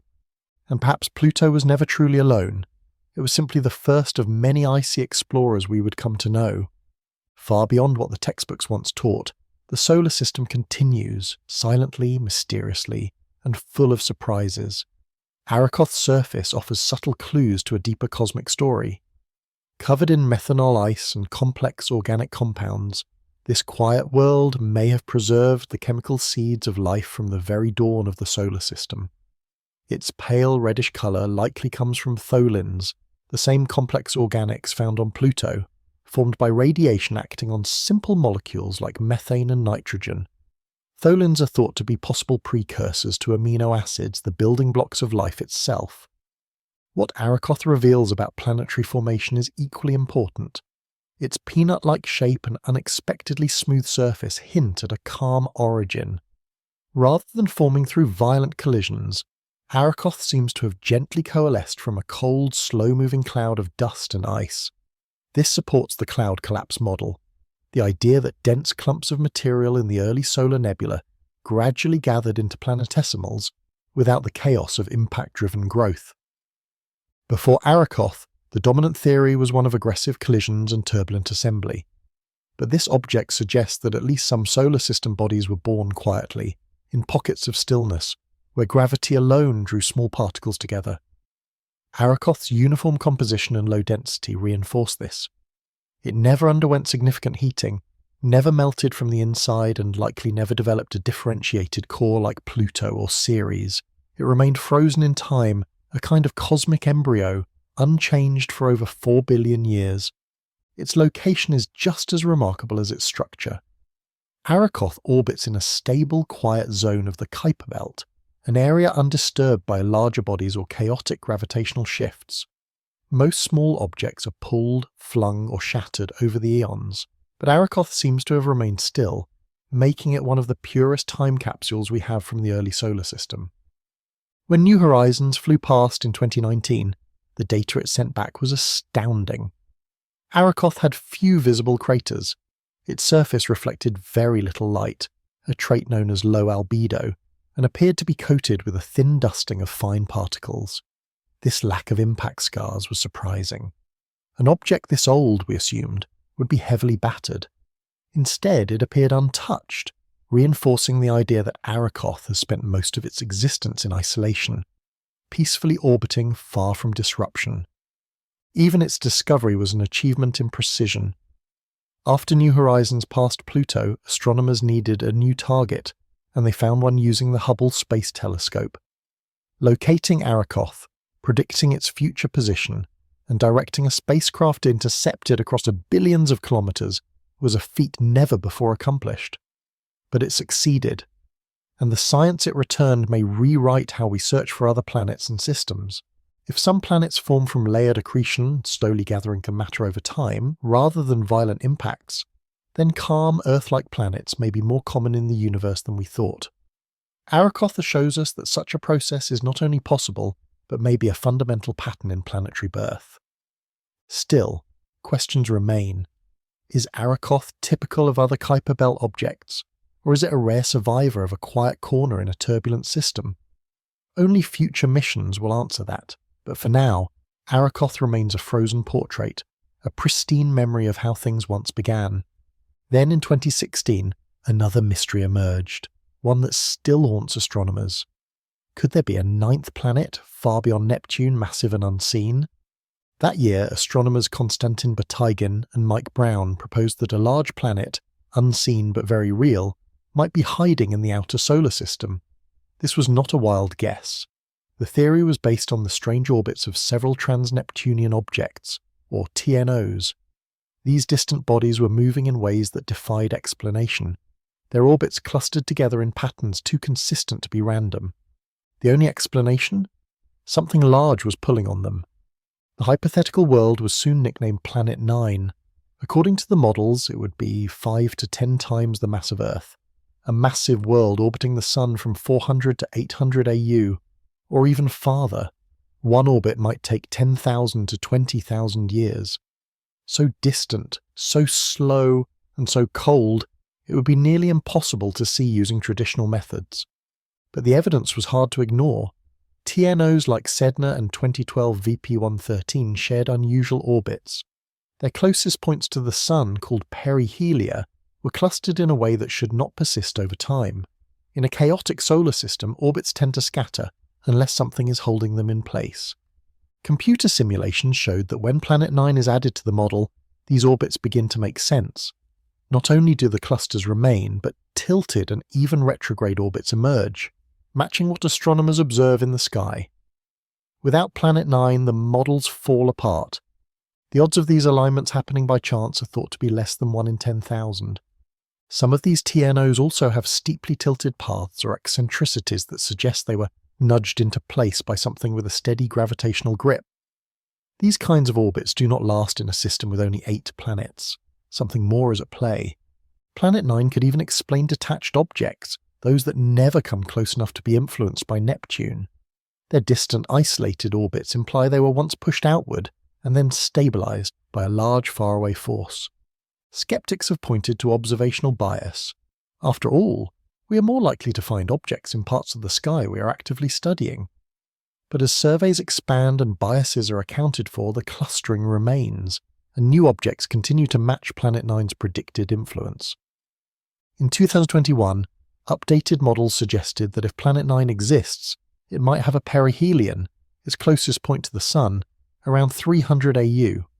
That could improve the odds of detection, but even then it would be millions of times dimmer than the faintest stars we see with the naked eye.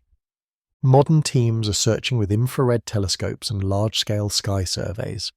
They look for a slow-moving cold dot against the background of distant stars. But such a faint, distant world would barely move from one image to the next, and confirming its motion might take years of tracking. The tools to find it already exist. What we need now is time and patience. If Planet 9 is discovered, it would be the first new planet found in the solar system in over 70 years. It would expand our understanding of planetary systems, showing that large planets can form or be captured much farther out than we imagined. Some even suggest it may have formed around another star and was later captured by the Sun during a close stellar encounter in the early days of our solar system. If true, Planet 9 would be a cosmic immigrant, an alien planet now circling our star. But even if Planet 9 does not exist, the mystery remains. What is causing the orbits of so many distant objects to behave in this way? The data is real, the clustering is measurable, something is shaping the outer solar system, and it may be a disk of smaller objects, a debris cloud, or something even stranger. Many of the affected bodies belong to a group called ETNOs, extreme trans-Neptunian objects. They exhibit unusual tilts, elongated orbits, and strange clustering patterns. Some move at angles far above or below the solar system's plane. Others orbit in retrograde, the opposite direction of the planets. These characteristics are hard to explain in a system governed only by the known 8 planets. They point to outside interference, perhaps over millions of years, or perhaps in the aftermath of a singular violent event. Some ETNOs share aligned orbital nodes, the places where their paths cross the plane of the solar system. Such alignments are extremely unlikely to occur naturally. They suggest a shared influencer, like a single body or group of bodies shaping their movement from afar. One alternative to Planet 9 is the distributed mass hypothesis. Instead of one giant planet, it suggests that many smaller planetary mass objects, too faint to see individually, could exist in the outer solar system. Together, their combined gravity might be enough to cause the anomalies we observe. It is also possible that the Milky Way's gravitational tides or passing stars could gradually pull on the outer solar system, influencing ETNOs in ways we are only beginning to understand. Whatever the cause, these distant objects are not random. Their behavior is part of a larger unseen pattern, one that hints at undiscovered structure or unseen mass, far beyond Neptune, and like shadows on the edge of a campfire. Their presence reveals that the solar system is not a finished place. It is still evolving, still full of secrets. Some scientists believe that the forces shaping the outer solar system may be even more distant, not from a hidden planet, but from the Milky Way galaxy itself. The idea is subtle but powerful. Over millions of years, the vast spiral galaxy that holds us gently exerts a tidal force on everything inside it, including our solar system. These galactic tides, though weak, act slowly and steadily. For objects that are only loosely bound to the Sun, like those in the distant Oort cloud, this force can tug at their orbits, gradually shifting their paths through space. If this is true, then we are not being pulled by one hidden planet. We are being shaped by the entire galaxy. It is a poetic idea, and a difficult one to prove. Unlike the Planet 9 theory, which makes specific, testable predictions about how and where certain objects should move, galactic tides are harder to model. They are widespread, gentle, and operate over astronomical timescales. But that does not mean they are insignificant. The structure of the outer solar system may be a silent record of this cosmic tide, imprinted in icy orbits and subtle alignments. Each new discovery of a distant, oddly moving object adds pressure to the models we use to explain our solar system. More than ever, the old maps are being rewritten. And then there are the wildcard theories, ideas that sound like science fiction, but are rooted in real possibilities. One such idea suggests that a primordial black hole could be orbiting our Sun. These are hypothetical black holes that may have formed just after the Big Bang, were tiny in size but massive in weight. If one were out there, hundreds of astronomical units from the Sun, it could tug on distant objects just like a planet would. but remain completely invisible to telescopes. Other researchers suggest the Sun might have once had a stellar companion, a second star that orbited nearby in the early days of the solar system. This binary partner may have eventually drifted away or been pulled out of orbit by galactic tides, but not before leaving a deep gravitational fingerprint on the system. If that were true, the strange orbits we see today might be ancient echoes of a two-star past. Even the more conservative theories face trouble. The current models, even with no exotic explanations, do not match what we observe. The orbits of many outer solar system bodies are too clustered, too tilted, too aligned to be explained by chance. A few strange orbits might be dismissed as statistical flukes, but dozens of them sharing similar paths is too much to ignore.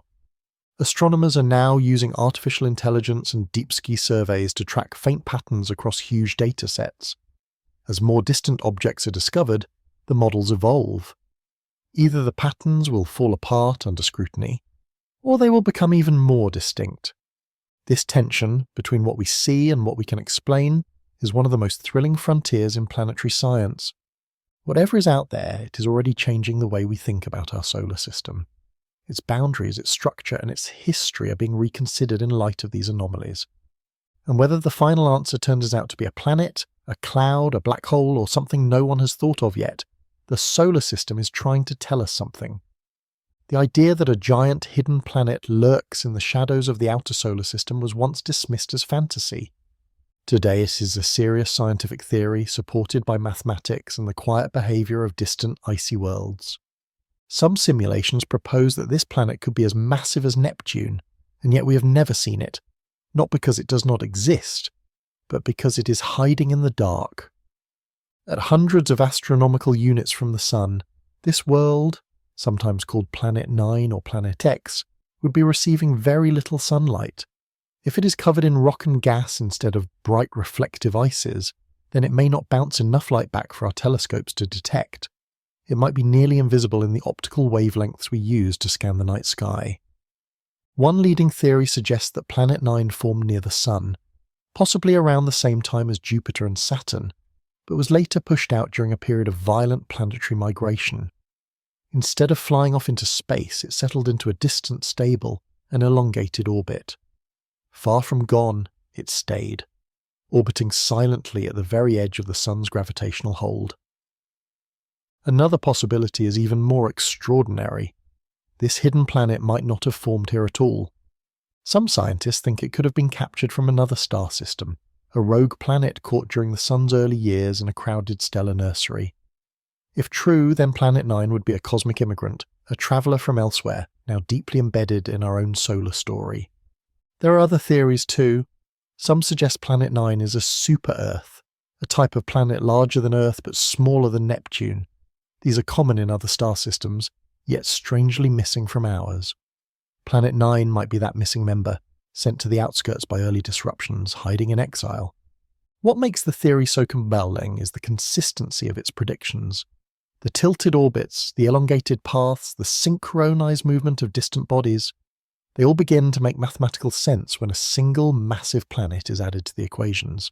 Independent studies from different research teams, using different methods, continue to land on similar answers. If there is an object out there, it is likely 5 to 10 times the mass of Earth. So why have we not found it? The main reason is brightness, or rather, a lack of it. If this planet is made of dark material orbiting very far away, it might be 1,000,000 times dimmer than the faintest star visible to the eye. It would appear as a barely moving cold dot lost in a sea of stars drifting far from the Sun's plane, exactly where most sky surveys rarely look. Infrared telescopes may hold the key. A massive planet gives off heat even if it does not reflect sunlight. Surveys like WISE, the Wide Field Infrared Survey Explorer, have already been used to search for its faint glow. So far they have ruled out some possibilities, but much of the sky remains unexplored. A new observatory may finally provide the breakthrough. The Vera C. Rubin Observatory, expected to become fully operational soon, is designed to scan the night sky with unprecedented sensitivity and detail. This large, wide-field camera will capture faint, slow-moving objects and repeat those images regularly to track changes over time. Some astronomers believe that if Planet 9 exists, Rubin will find it, or rule it out with strong confidence in the coming years. Meanwhile, other ideas remain on the table. Some researchers still consider that there could be multiple smaller planets, rather than one big one. Others wonder if it's not a planet at all, but a primordial black hole no bigger than a grapefruit, but with the mass of many Earths. As strange as it sounds, this theory would still match the gravitational behavior we observe. Whatever the case, one thing is clear: the gravitational effects are real. Something is tugging at these distant objects, something we cannot see but can feel in the way their orbits bend and align. This is not just about adding another planet to the solar system. It is about solving a mystery. The theory of Planet 9, or any hidden massive body, helps explain what the current models cannot. The tilts, the clustering, the synchronized orbits, these are not accidents. They are clues, and they are pushing us to rethink what the outer solar system truly looks like. Until then, the search continues, a slow dance between data and theory, between telescope and sky. Even the orbits themselves are unusual. Many of the distant objects beyond Neptune follow strange paths that do not match predictions from classical models. Some have extremely tilted orbits. Others loop around the Sun in elongated shapes, stretching far beyond the known planets. Their closest points to the Sun, their perihelia, seem to cluster together, pointing in similar directions. This should not happen in a system shaped only by gravity from the known planets. Mathematically, it is unlikely to be chance. Then there are the high-inclination objects, orbiting at steep angles compared to the solar system's main plane. Some even orbit backwards, in retrograde motion. How could such orbits remain stable unless something powerful influenced them? Other objects, called detached objects, seem to float beyond Neptune's reach. Their paths never bring them close enough to be affected by Neptune's gravity, yet they remain stable and aligned, as though something else had shaped and secured their orbits long ago. Some of these objects even show signs of being in resonance, moving in harmony with one another, completing orbits in synchronized rhythms, despite being hundreds of AU apart. Resonance usually requires a dominant gravitational source, but the known planets do not match. So what are they resonating with? Without something to explain this cosmic choreography, our models fall short. When Planet 9 is added to simulations, everything changes. The orbits begin to match reality. The clustering returns. The tilts and spacing start to make sense. It is as if a missing hand has been added to the piano, and now the melody plays in tune. But until we find that hand, the mystery remains. One of the best tools we have to explore the far parts of the solar system is orbital mechanics. When we see a known object moving in a strange way, maybe its orbit is tilted, stretched, or grouped with others, that tells us something is affecting it. Even if we cannot see the thing causing the change, we can still measure its effect.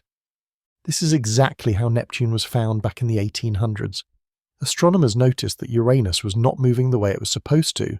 Something unseen was pulling on it. That something turned out to be Neptune. Today, scientists use large sky surveys to find small, faint objects in space. These surveys take thousands of high-resolution images over many months or even years. Then software compares the images to find things that have changed position. If something moves very slowly and does not match any known satellite or asteroid, it is flagged for a closer look. But at the farthest edge of the solar system, things move extremely slowly. An object like Sedna barely moves at all, even in a whole year.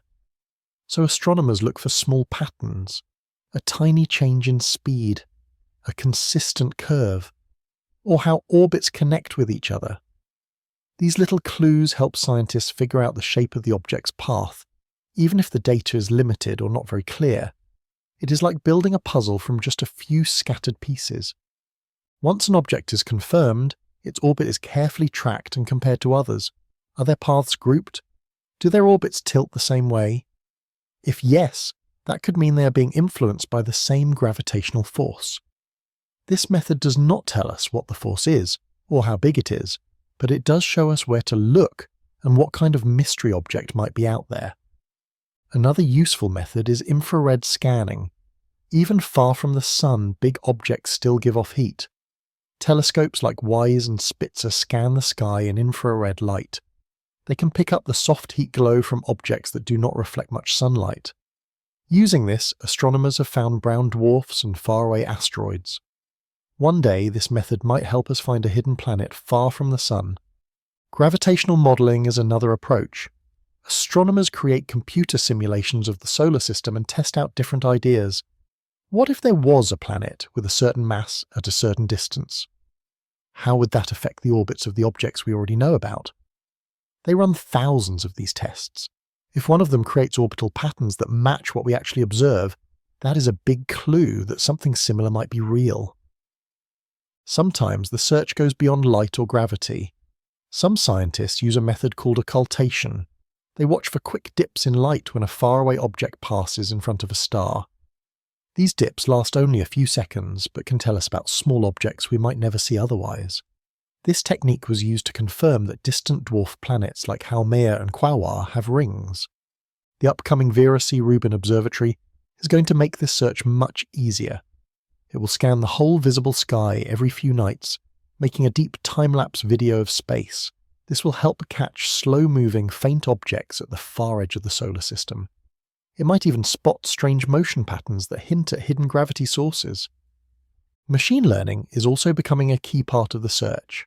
Artificial intelligence can scan huge amounts of sky data and notice patterns that human researchers might miss. It might catch unusual orbital shapes or rare movements.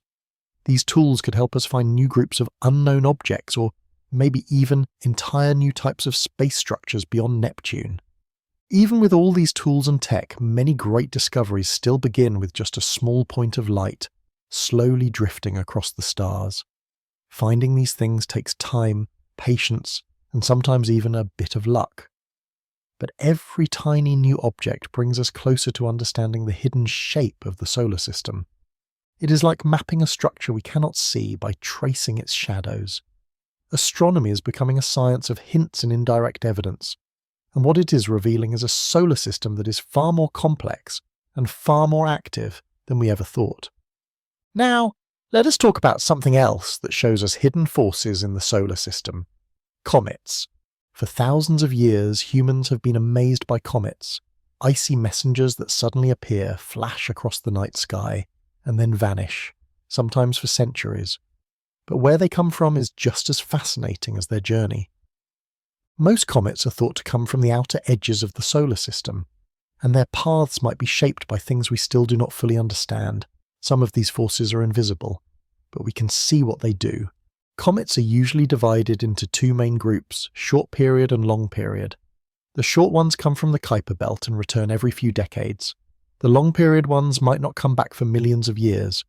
Many of these arrive at strange angles, not even close to the flat plane where most planets orbit. Their weird paths suggest that something is nudging them inward. The most likely origin for long-period comets is the Oort cloud. It is a huge shell of icy leftovers that surrounds the solar system. But if it is so far away, what causes these comets to fall toward the sun? One explanation is that something from outside the solar system, like a passing star or the pull of the Milky Way, disturbs the Oort cloud and sends comets inward. But these forces are usually too weak to explain how often it happens. Some scientists think that a large hidden planet, often called a Planet 9, might be gently stirring the Oort cloud. Its gravity could knock comets loose and send them falling toward the inner solar system. In this way, comets could be signals of something deeper, something shaping the system from the shadows. Interestingly, some comets come from polar directions, high above or far below the plane of the solar system. This suggests they were disturbed from unusual angles. It hints at forces we do not yet understand, and maybe even massive objects in strange orbits. Comets also show other strange behaviours. Some come in groups or families. They follow similar paths and seem to come from the same place, like they were pushed inward in batches. One idea is that shockwaves or gravitational nudges might send several comets inward at once, but we do not know what causes those nudges. Even more surprising, some comets seem to come from other star systems. A comet named 2I Borisov did not follow any solar orbit. It came from another star entirely. These rare visitors show that our solar system is not alone. It sits in a sea of gravity, constantly touched by the galaxy around it. Sometimes comets also behave oddly, changing brightness or giving off gas in unexpected ways. This could be because of what they are made of, or because they were shaped by gravitational events in the past. Some may have passed close to giant objects we never even noticed. Because of this, some scientists now treat comets like space detectives. By carefully studying their paths, astronomers can work backward, trying to figure out what force sent them flying in the first place. These clues often point to places of instability, or to areas that might hide unknown masses. The number of comets we see also raises questions. If the Oort cloud is their only source, we should see a certain number. But we often see more or fewer than expected. This mismatch suggests that something is missing from our model. Maybe there is another source, or maybe there is a hidden structure changing how comets arrive. Future missions, like the Comet Interceptor, will try to meet comets fresh from the edge of space. These untouched objects could carry stories from far away, even from before the solar system was fully formed. Comets are more than icy rocks. They are messengers, and each glowing tail might carry a message from the far, dark edge of our cosmic home. One of the most powerful ways scientists study our solar system is through something called orbital mechanics. It means watching how objects move in space. If a known object suddenly starts behaving strangely, like its orbit becomes stretched, tilted, or grouped with others in odd ways, that can be a clue. Something might be pulling on it, even if we cannot see what it is. That hidden force still leaves a trace. This is exactly how Neptune was discovered in the 1800s, by noticing that Uranus was not moving the way it should. Today, astronomers use large sky surveys to look for faint moving dots across the sky. These surveys take thousands of high-quality pictures, collected over many months or even years. Then special software compares the images to spot anything that shifts position, even just a little bit. If something moves slowly and does not match the movement of any known satellite or asteroid, it gets flagged for more study. But at the edge of the solar system, everything moves very slowly. An object like Sedna barely shifts its position in an entire year. So scientists have to look for tiny patterns in that motion. They look for small changes in speed, direction, or unique orbital rhythms. These soft signals help scientists figure out the object's path, even when they only have a few scattered pieces of information. It is like putting together a puzzle with only a few pieces. Once an object's path is confirmed, it gets tracked and compared with others. Are the orbits bunched together? Are their tilts similar? If yes, that might mean something massive is pulling on all of them from far away. The mass is not visible, but its effect gives scientists clues about where to look and what kind of thing might be out there. Another way astronomers search is through infrared surveys. Even far away from the sun, big objects still give off a bit of heat. Telescopes like WISE and Spitzer can see in infrared light, which allows them to detect the faint heat from cold, distant objects. This technique has already helped discover brown dwarfs and far-off asteroids. One day it might help find a hidden planet too. Scientists also use computer simulations to test ideas. They build digital models of the solar system and ask, what if? What if there was a planet of a certain size, far away? What would that do to the orbits we already know? They try thousands of versions, and if one matches what we see in real life, then it might mean that something similar is really out there. Sometimes the search goes beyond light and gravity. Scientists also use a method called occultation. This happens when a distant object briefly passes in front of a star and blocks its light, like a tiny eclipse. These dips in starlight last only seconds, but can reveal things that are otherwise invisible. That's how scientists discovered rings around distant dwarf planets like Haumea and Quaoar. Soon a new telescope, the Vera C. Rubin Observatory, will change everything. It will scan the whole sky every few nights, creating a deep time-lapse video of space. It will be able to detect very slow, very faint objects that were impossible to see before. It might even catch odd movements that suggest something unknown is tugging at space itself. Now, artificial intelligence is starting to help too. Machine learning software can study all this sky data and spot patterns humans might miss, like odd groupings of orbits or rare movements. These tools could reveal new families of objects beyond Neptune, or maybe even something completely unexpected. Despite all the technology, many discoveries still begin with a single slow-moving point of light. It takes patience, time, and sometimes a little bit of luck. But each discovery brings us closer to mapping the invisible frame of our solar system. In a way, we are exploring the outer edges of the solar system through their shadows, following effects left behind by things we cannot see, but which shape everything around them. Comets are another part of this mystery. For thousands of years, comets have fascinated people. They appear suddenly in the sky, glowing bright, and then vanish for hundreds or thousands of years. But where do they come from, and what controls their paths? Comets fall into two main groups, short period and long period. Short period comets come from the Kuiper belt just beyond Neptune. They return regularly every few decades. But long period comets are different. They may not return for millions of years. Many come in from odd angles, not along the same plane where the planets orbit. Some come from high above or deep below the solar system's flat disk. Something is sending them in, but what? Scientists believe that these long-period comets come from a distant region called the Oort cloud. It is a giant shell of icy objects that surrounds the entire solar system, far beyond Pluto. But if it is so far away, what pushes these icy bodies inward? One idea is that outside forces, like a passing star or even the pull of the Milky Way galaxy, nudge the Oort cloud and send comets falling toward the Sun, but these forces are too weak to explain all the comets we see. That is why some scientists believe a large hidden planet, sometimes called Planet 9, might be out there, gently stirring the Oort cloud like a cosmic gardener shaking a tree, sending comets raining down toward the inner solar system. Some comets even come from directions far above or below the normal planetary plane.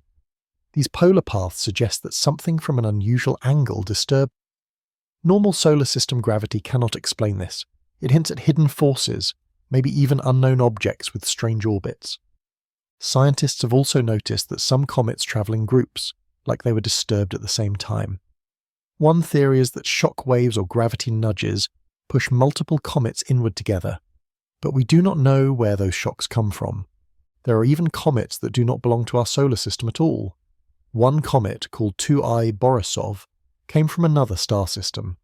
It did not orbit the Sun, it passed through like a traveller from another world. These rare visitors remind us that the solar system is not alone. It floats in a vast sea of gravity, constantly touched by the galaxy around it. Comets sometimes behave strangely too. They can suddenly get brighter or change direction in ways not explained by sunlight. This could mean something about their insides, or that they passed near large objects we never saw. Some might have been shaped by past interactions with hidden giants deep in space.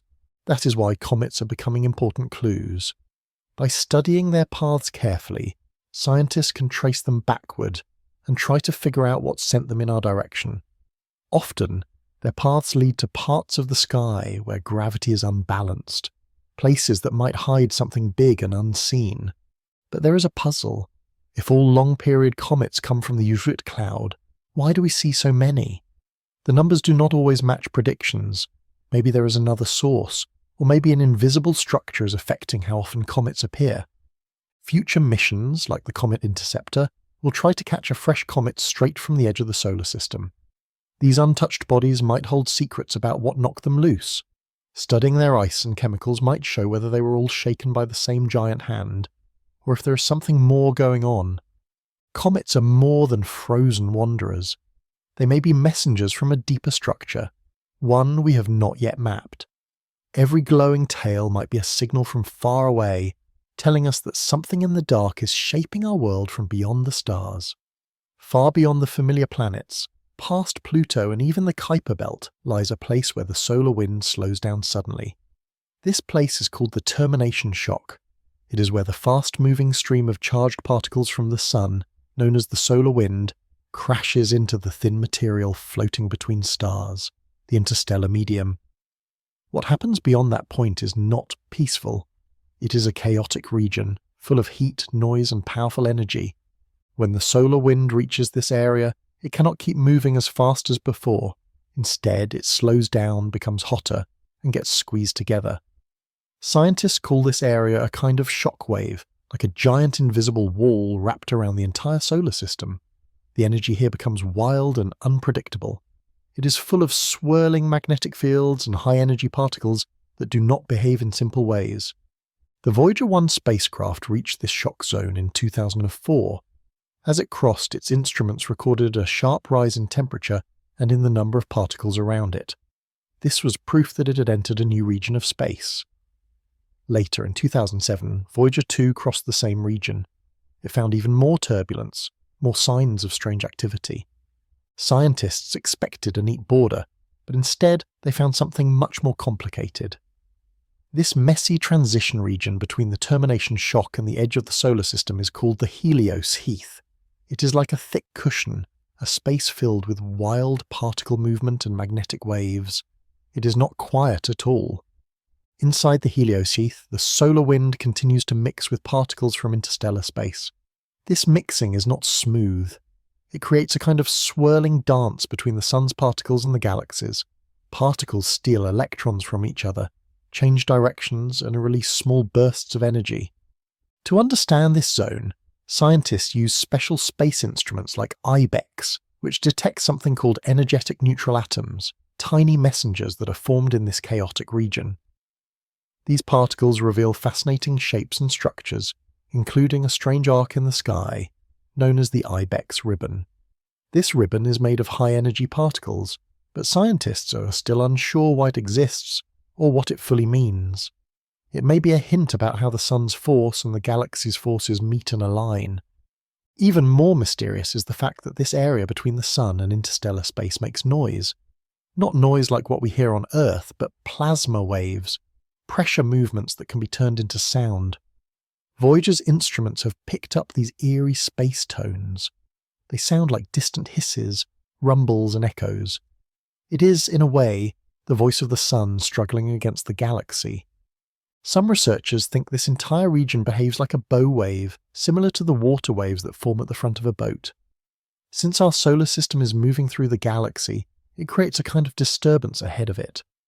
Whether this bow wave is strong or soft depends on the kind of space the solar system is moving through.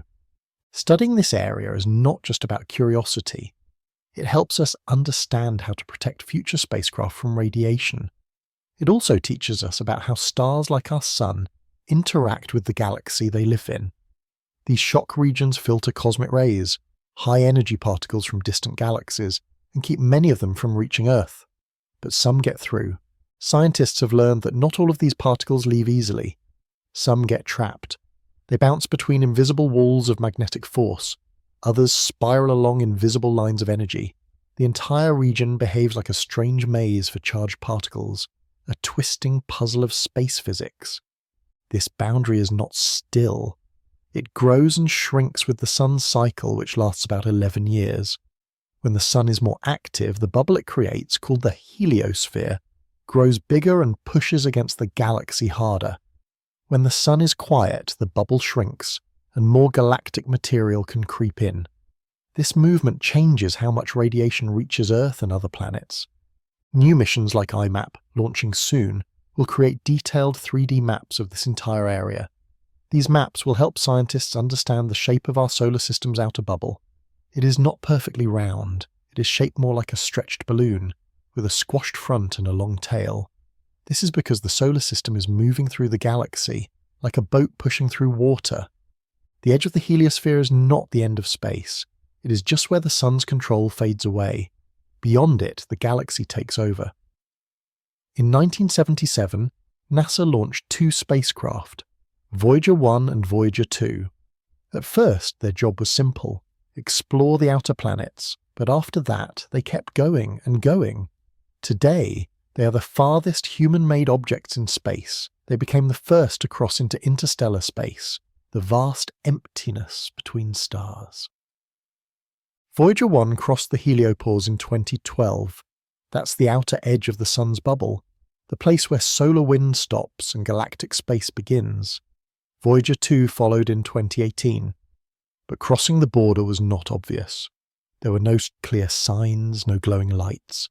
The change was quiet, seen only in numbers and graphs.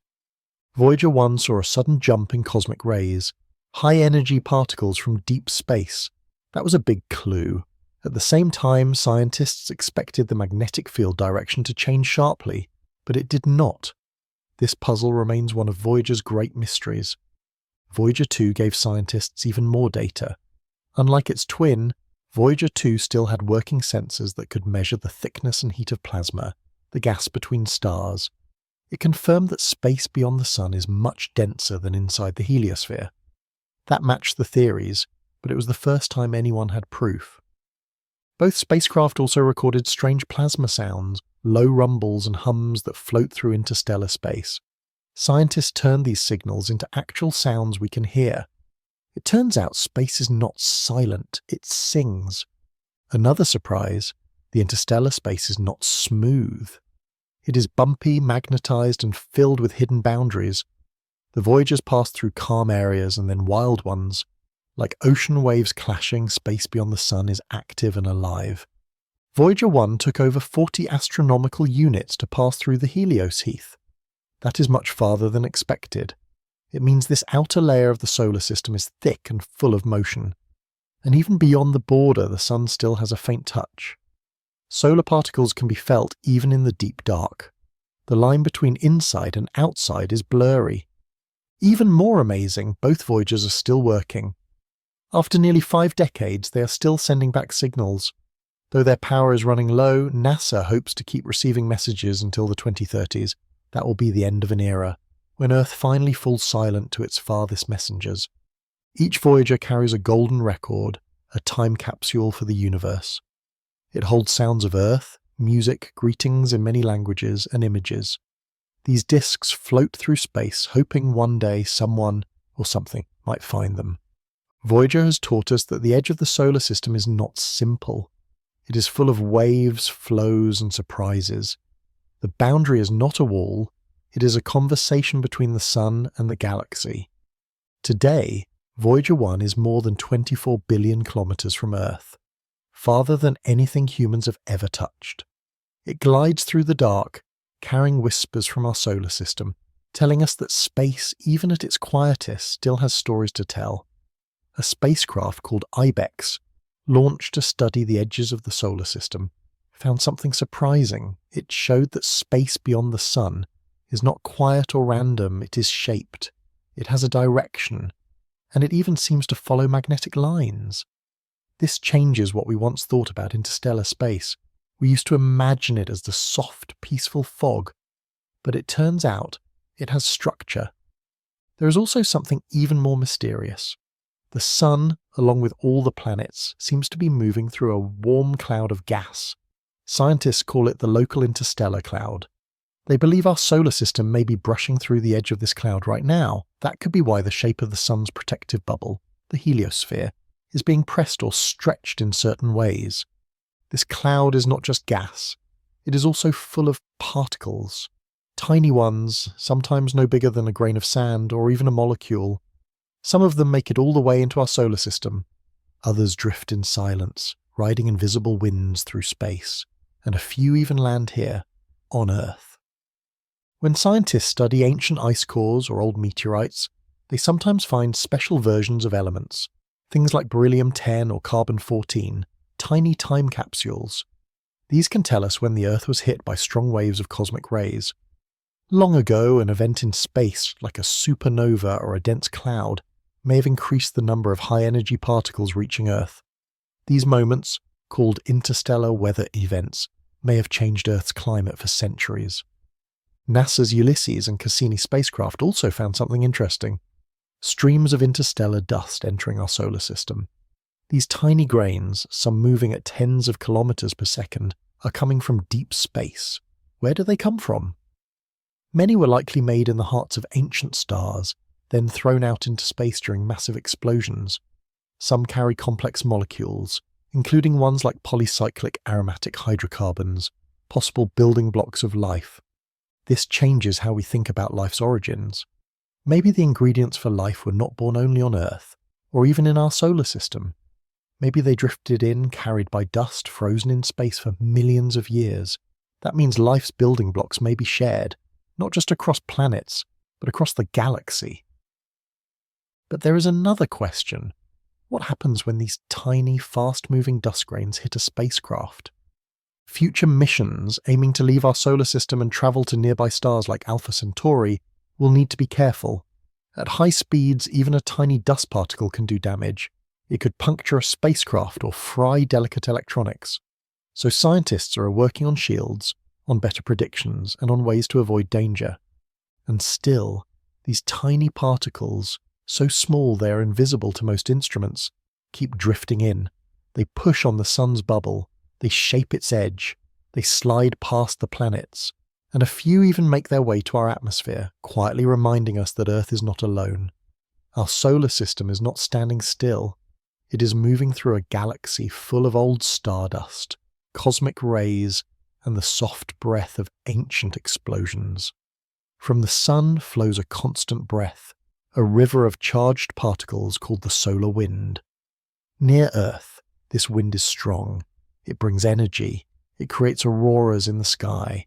It powers magnetic storms that ripple through satellites and space stations. This solar wind is fast, up to 800 kilometers per second, and full of energy. It carries invisible magnetic ropes, spiraling outward like stretched slinkies, shaped by the sun's rotation.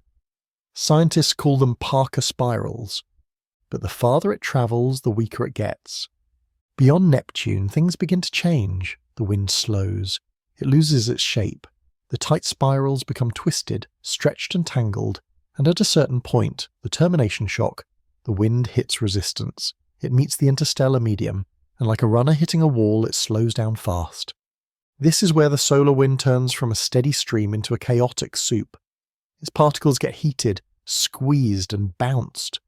The space becomes noisy, not with sound, but with the plasma waves and magnetic storms. Voyager 1 felt this change. As it crossed the shock zone, it detected sharp rises in pressure, in heat, and in magnetic energy. The space around it had changed. It was no longer in the calm zone shaped by the sun. It had entered a place of transition. Inside the Helios Heath, the solar wind mixes directly with particles from the interstellar medium. They collide, they spin, they exchange electrons, and they create something called pickup ions and energetic neutral atoms, or ENAs. These are messengers. They drift across space and can be picked up by spacecraft like IBEX. They help us map the shape and activity of this chaotic zone. The further you go, the less the solar wind feels like a wind. It becomes more like a swirl, full of magnetic knots and energetic bumps. Voyager even recorded sudden bursts, moments when something, somewhere, released energy in a wave that rolled through space like an invisible ripple.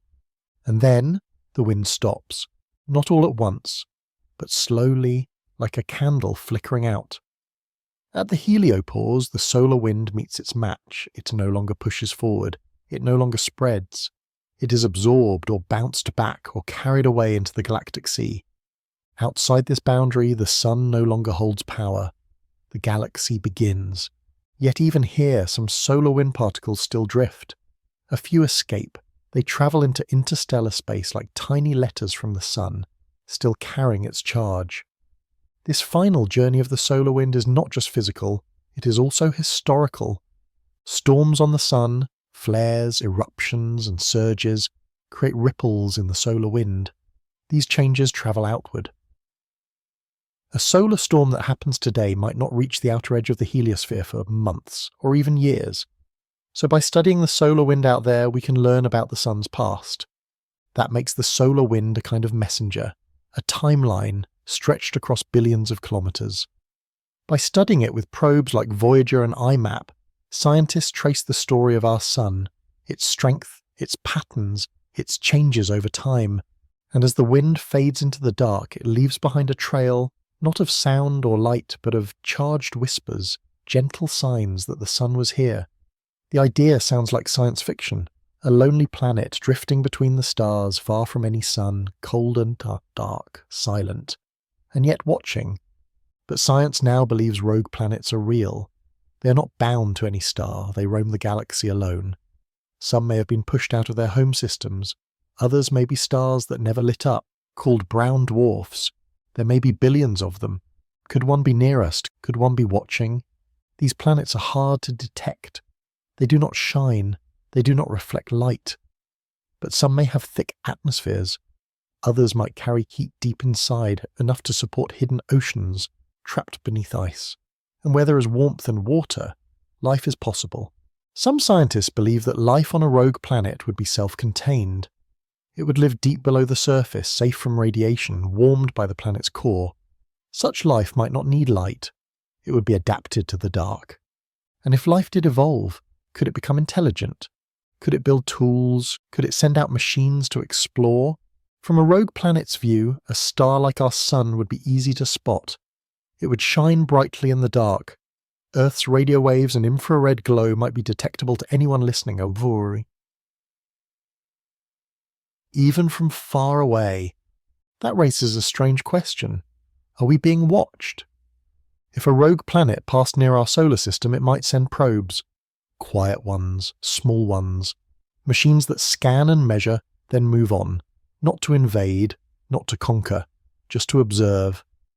Rogue planets can pass in front of stars. When that happens, we see the star's light bend, a momentary flicker. It's called micro-lensing. That's how we've found some rogue planets already. But there could be more, hidden, quiet, passing by. Maybe one came near our sun long ago, maybe one will pass again in the far future. And maybe, just maybe, it left something behind. Another exciting field growing in space research is gravitational wave astronomy. These are tiny ripples in the fabric of space and time, often caused by huge cosmic events. Right now, our detectors can only hear the biggest crashes, like black holes slamming into each other. But in the future, we may be able to catch softer signals, like cold stars brushing past or ancient remnants moving through the dark. If we can listen carefully enough, we might discover things we never expected, strange objects that were always there but never seen. The universe is always hidden more than it shows. Rogue planets, forgotten moons, faded stars, they drift in silence, part of a galaxy full of invisible structure. These objects quietly shape the orbits of comets, bend the paths of starlight, and maybe even carry the seeds of life. To find them, we have to stop searching with just our eyes. Instead, we look for heat instead of light, motion instead of some shape, and gravity instead of glow. Each time we succeed, we bring one more hidden piece into the open, one more secret revealed. Even with all our modern tools, there is still so much we cannot see. Many objects are not too far, they are just too faint, too cold or too strange. They glide through space without making a sound.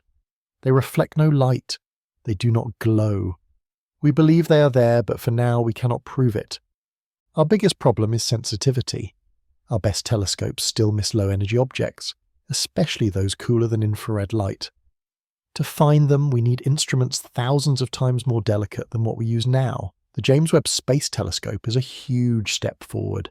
It can detect exoplanets, failed stars and ancient galaxies, but it is still only the beginning. Some objects, like primordial black holes or cold rogue planets, remain completely out of reach. They either release almost no energy or hide in the background static of the universe. To truly see these dark travelers, we need a breakthrough in how we use infrared and submillimeter light. We may need detectors chilled near absolute zero, floating far from Earth, away from our planet's warmth. These tools would have to be so sensitive they could detect a single whisper of heat from a frozen world that has not seen sunlight in 1 billion years. We also need a better way to scan the sky. Most current sky surveys only look at specific parts or follow known objects.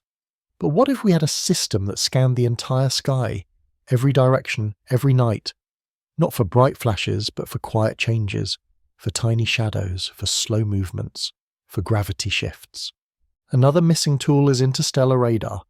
Radar works great in our solar system, but its range falls off quickly. A powerful radar system based in space might help us find nearby dark objects, but to build something like that, we would need enormous power and perfect accuracy, things we do not have yet. Right now, we cannot directly see gravity. We only see what gravity does, how it bends starlight or alters an orbit. If we could create a real 3D map of how gravity flows through space, we might finally find dark matter. We might spot rogue worlds or even the lingering footprints of ancient collisions. One promising idea is to build telescope constellations, groups of spacecraft spread across the solar system, all sharing information. Together, they could spot tiny shifts in space, track shadows, and create complete maps of hidden objects from different angles. It is not ready yet, but it is coming. Another weak point is particle detection in deep space. On Earth, we have detectors for neutrinos and cosmic rays, but our atmosphere interferes. In space, a neutrino observatory might spot strange signals from cold, distant objects, maybe even signs of exotic physics or unknown forms of energy. And then there is quantum sensing. Devices that use the rules of quantum mechanics might detect the tiniest changes in mass, heat or energy, perfect for tracking the weirdest, coldest and most hidden objects in the galaxy. But the biggest thing we lack is reach. To truly study these objects, we need fast and tough space probes, ones that can race across the solar system and beyond. Right now, we do not have the engines for that. But projects like Breakthrough Starshot and new nuclear-powered designs might change everything. In the end, the reason we have not found more of these strange things is not because they are hiding. It is because we are still learning how to see them. Every time we build a better tool, the dark becomes a little clearer, and what we find may change everything we thought we knew about space, time, and ourselves. What made Oumuamua so unique was not just how it moved, but what it did not do. Every comet we have ever seen that accelerates does so for one reason: outgassing. As they get close to the sun, their ice melts, turning into jets of gas that push the comet forward. But Oumuamua did something strange. It sped up, but there was no gas, no visible tail, no dust trail, nothing that matched what we know. This unusual behaviour made the idea of an artificial object hard to ignore. Astrophysicist Avi Loeb from Harvard suggested something gold. He was not saying it was an alien spaceship, he just said, based on what we saw, we should not dismiss the possibility. Maybe it was natural, but maybe it was not. He argued for open-minded science, science that welcomes questions, especially when the evidence itself is unusual. According to Loeb, extraordinary data deserves space for extraordinary explanations. His proposal led to even deeper questions. If Oumuamua were artificial, what did that mean? Maybe it was an ancient relic drifting for millions of years. It might not even be functional anymore. Or perhaps it was never meant to communicate, just to observe. This idea fits with something called the Bracewell probe hypothesis. The theory says that advanced civilizations might send silent robotic observers, not radio signals, to scan for intelligent life. These probes would drift quietly through space, watching habitable systems without interfering. If that is true, we may be visited more often than we think, not by ships or lights in the sky, but by quiet watchers, simple, efficient, hidden. The truth is, we may never know. By the time we saw Oumuamua, it was already on its way out. No spacecraft on Earth could catch up. We only had a few weeks of data, no samples, no close-up images. It left more questions than answers. But the biggest question it left behind was, are we really ready to find something out there? Everyone hopes for something extraordinary. An alien message, a planet with life, a strange object that does not belong. But are we truly prepared for what that means? If we were to discover intelligent life or something unexplained, it would change everything. Not just for scientists, for governments, religions, philosophies, and cultures around the world. For some, it would be thrilling, for others, frightening. Because what if the life we find is not friendly, or not understandable? What if it thinks, moves, and behaves in ways that make no sense to us? Even our science is not ready. If we received a message, or found an artificial object, do we have a global plan for what to do next?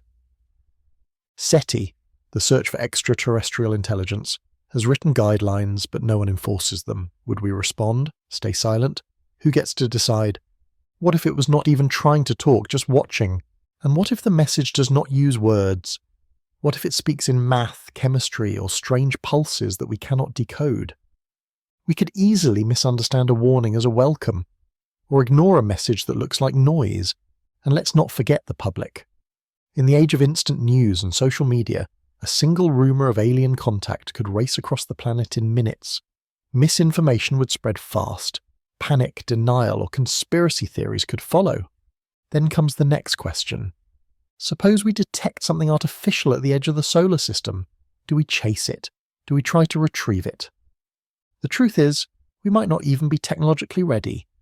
Chasing a fast-moving object in deep space would require engines and precision we do not have yet. And even if we caught it, would we know what to do with it? Some scientists argue we should not even be looking. The dark forest theory suggests the universe is full of watchers, but none of them speak, because it is dangerous. In a forest, the quiet hunter survives. A civilization that broadcasts its presence might be inviting destruction. By sending signals, they say, we may be exposing ourselves, but others say it is too late. Earth has been sending radio waves into space for over 100 years. If someone is listening, they already know we are here. So the real question becomes, not are we ready to find something, but are we ready for something to find us? This leads to a deeper truth: humility. Our science is built around us, our chemistry, our physics, our way of thinking. But truly alien contact might break those rules. We might need new tools, new science, and new imagination to even begin to understand. And even if we are not ready, the universe will not wait. The outer solar system is filling with mysteries. We are getting closer, every year. When the unexpected arise, and it will, we will not have the luxury of long preparation. We will have curiosity, maybe fear, and hopefully, the ability to adapt. Maybe being ready does not mean knowing the answer. Maybe it means being willing to ask better questions, to change what we think is true, to accept that we are not the center of the story. In the end, it is not about whether we are ready to find something. It is about whether we are ready to be changed by it.